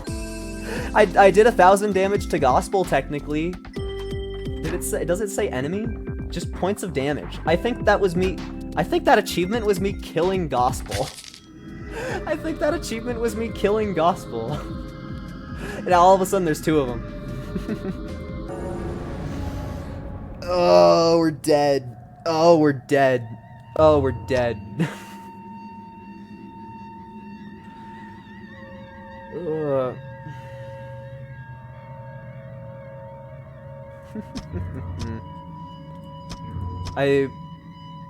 I struggle to believe a world where we survive this.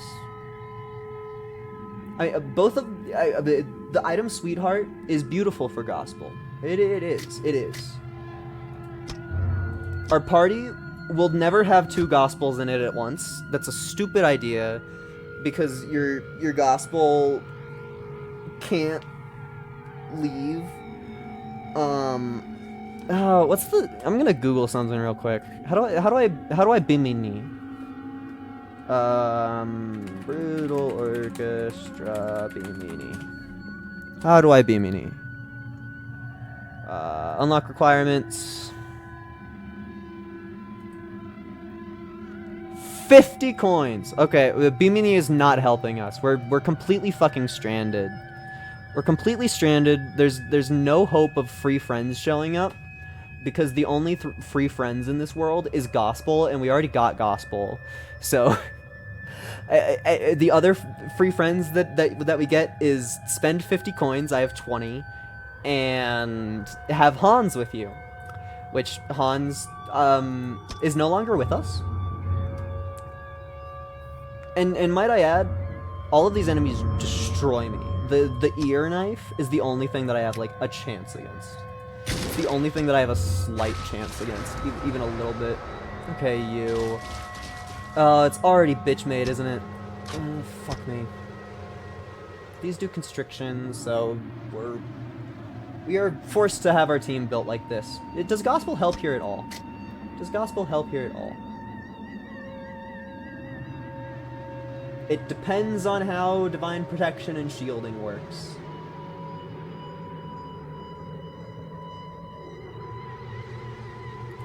Yeah, the answer is it fucking depends. You have decay? No. You don't have decay? Do you have parental? Oh, dude. I remember this fight sucking ass. I forgot exactly why it sucked ass. Where's my fucking glossary? Where are you? Not here. You. Okay.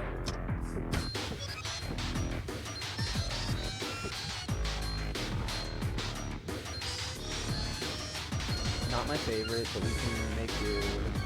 You have formless, so your attack always changes when we hit you, so we need to think of if you're hurting anybody that we like before you experience pain to us. This is actually the great attack that we want him to do all the time. The problem with that is...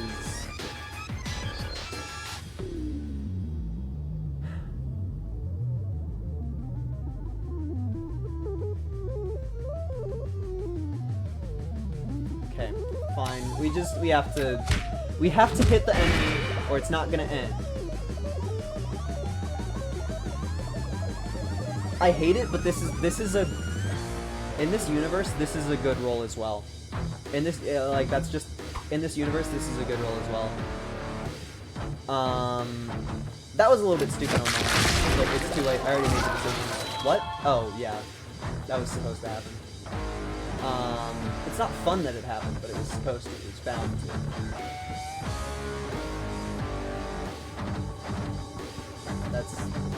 We're fine, but I'm not happy about it. Wait, did I attack with burnout? Why did I attack with burnout? That was actually just like stupid on my part. I don't really know what I was thinking. I don't think it'll hurt us terribly. It's not going to be good for us. That's about all I can think. And Gospel getting cursed means close to nothing. Just because Gospel can't heal anyway, I'm pretty sure. Cannot heal, increase in level, move, be rupture direct, resurrect, yeah. Oh, you're the one that we hate, so we are forced by law to hit you right now. And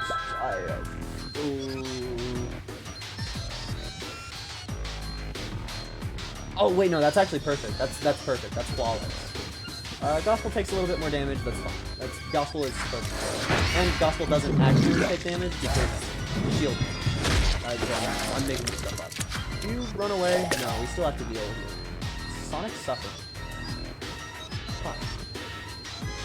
Enemies and party members with red health. So it's what we want to keep you alive for a little bit so that Burnout can hang out, I guess. Yeah, Burnout kills that. You. I'm just gonna a little bit easier. No, murder. I did not want ugly there at all. That's fine. We have succeeded so much more in this battle than you would ever think. Genuinely so much more. So much more than you could even fathom.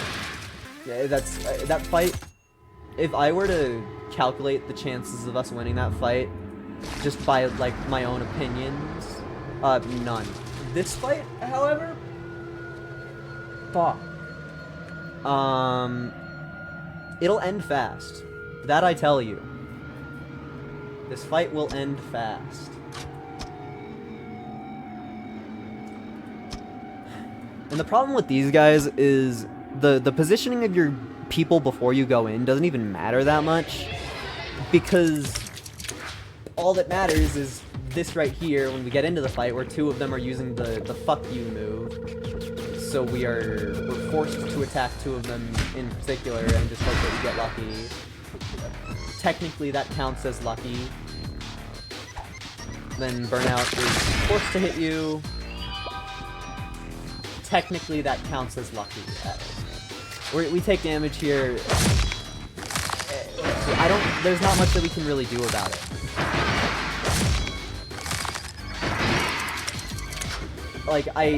Because Burnout had already used up his move. There was no world where that went, okay. must hit the guy on the right, because I don't like him, and then I would, if it would be so epic, I would love to kill you, but you do not die. Do not die. So then our only option is to kill you, or to hit you, and hope so blessedly that you're nice to me, yay. I don't think that this will play out perfectly because of the way that things are, but it should play out. Oh, no, everything is so scary all of a sudden. Okay, you're the spooky one. I should be able to kill you, and that'll be fine. It'll be fine. I think the play is we just kill this guy on the right. Genuinely. A dead enemy is so helpful. Then it really, I struggle to see a reason to kill these guys when their only move is heal red and Burnout is about to die.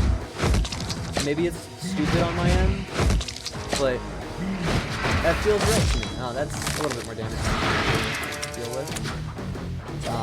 But we should still win this turn. It's just about execution, which I believe I understand the correct way to do that, and it's what I just did like that. The rest of it just go okay. Oh boy. We're able to exist in the fights. That's the final boss. Do I just go to the final boss with fucking double gospel, Nowak, and Burnout? Is that really the final boss killing build? It's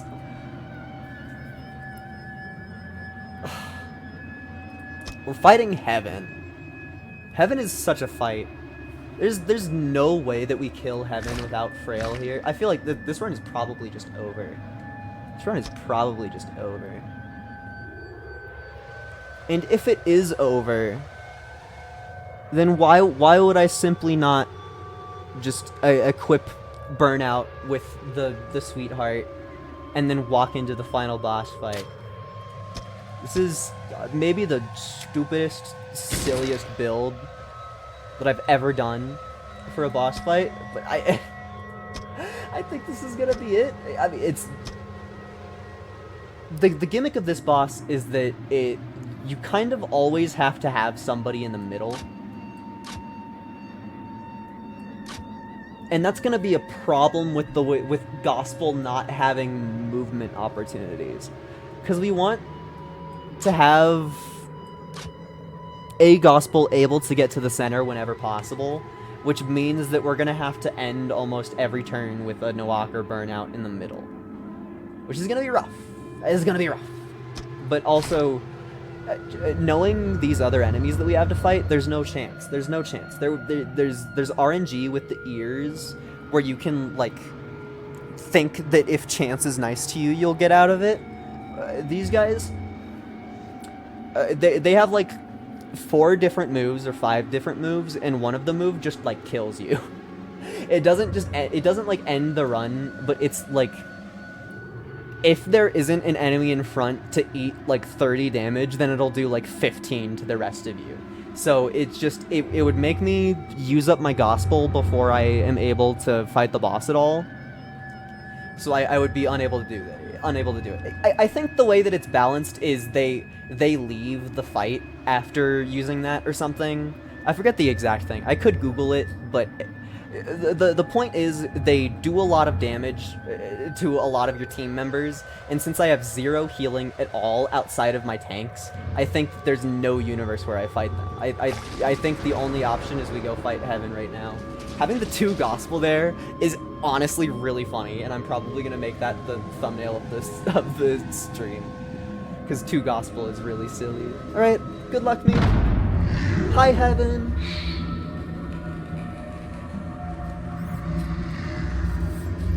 I'm so dead. I'm so dead. So dead. All right, let me read up a bit on you.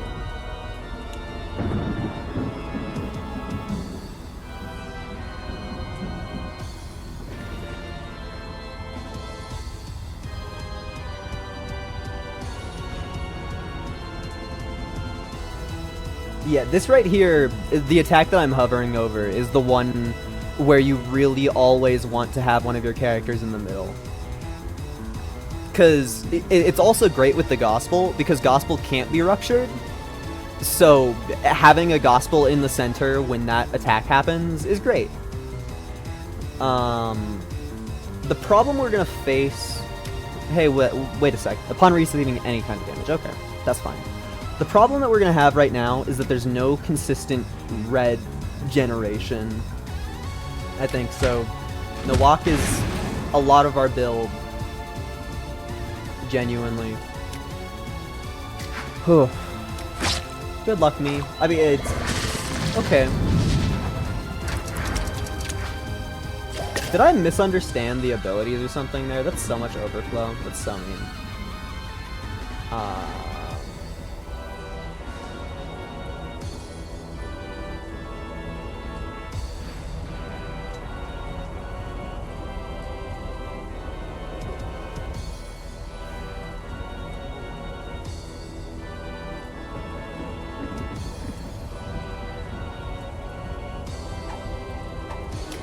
I think that this is the play.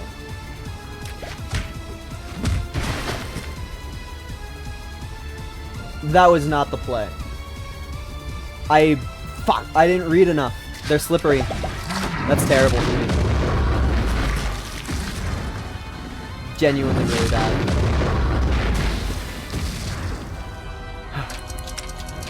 What are you doing? Technically the good attack. Technically.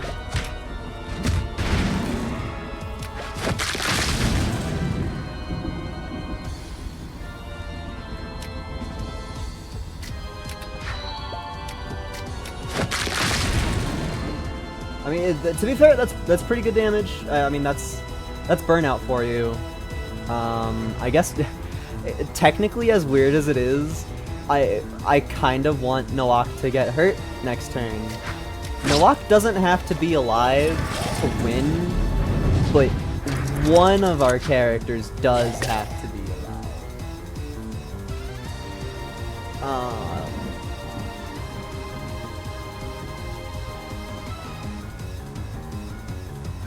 I think that we do nothing here. It feels stupid. I think that we do nothing here.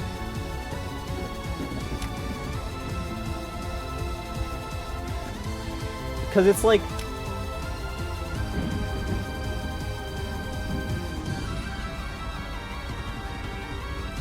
we take more damage on the Gospels from trying to use up pigment than we would from just taking the overflow damage, and we have this item that makes it so overflow has a chance of not hurting us. And currently, with the way that the enemies are, only the Gospels are able to take damage, so I think that we just have to fucking weather this turn, as scary as it is. I genuinely think that that's our option. Please go to the right. Thank you.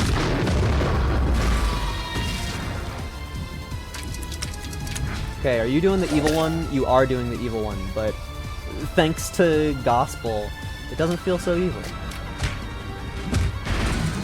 Mewin, thank you, Gospel. Shout out Burnout for... Burnout has a thing where he's supposed to sometimes have a chance of attacking multiple times in one turn. He hasn't done it once this whole run. Not one time. Not even slightly.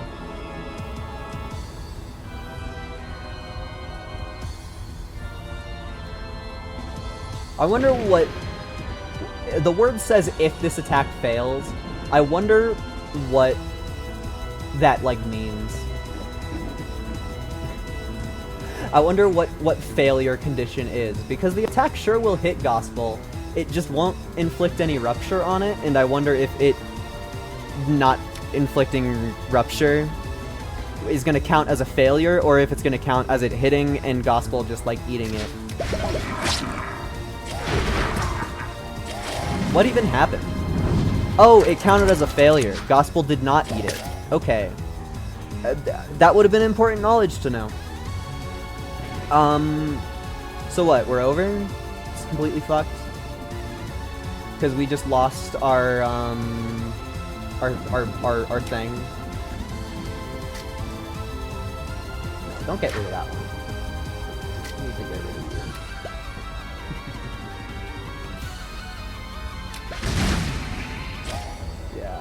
Okay. Oh, you got this, Burnout! Okay. I actually don't think that Burnout has this at all. Because Burnout's second ability is he leaves. And if Burnout leaves, then Gospel dies just because of the way that Gospel is. So yeah. I don't know about this one. I don't know if I make it out of this one. I mean, technically we're still kicking. We are indeed kicking. Might even be kicking in. Imagine this is the run of all of them that I win. That would be insane. But the problem is, Burnout's just going to become useless. Burnout is going to become a machine that slaps. And that is all that Burnout is going to be capable of doing. And that's going to suck for everybody involved. It will. It will.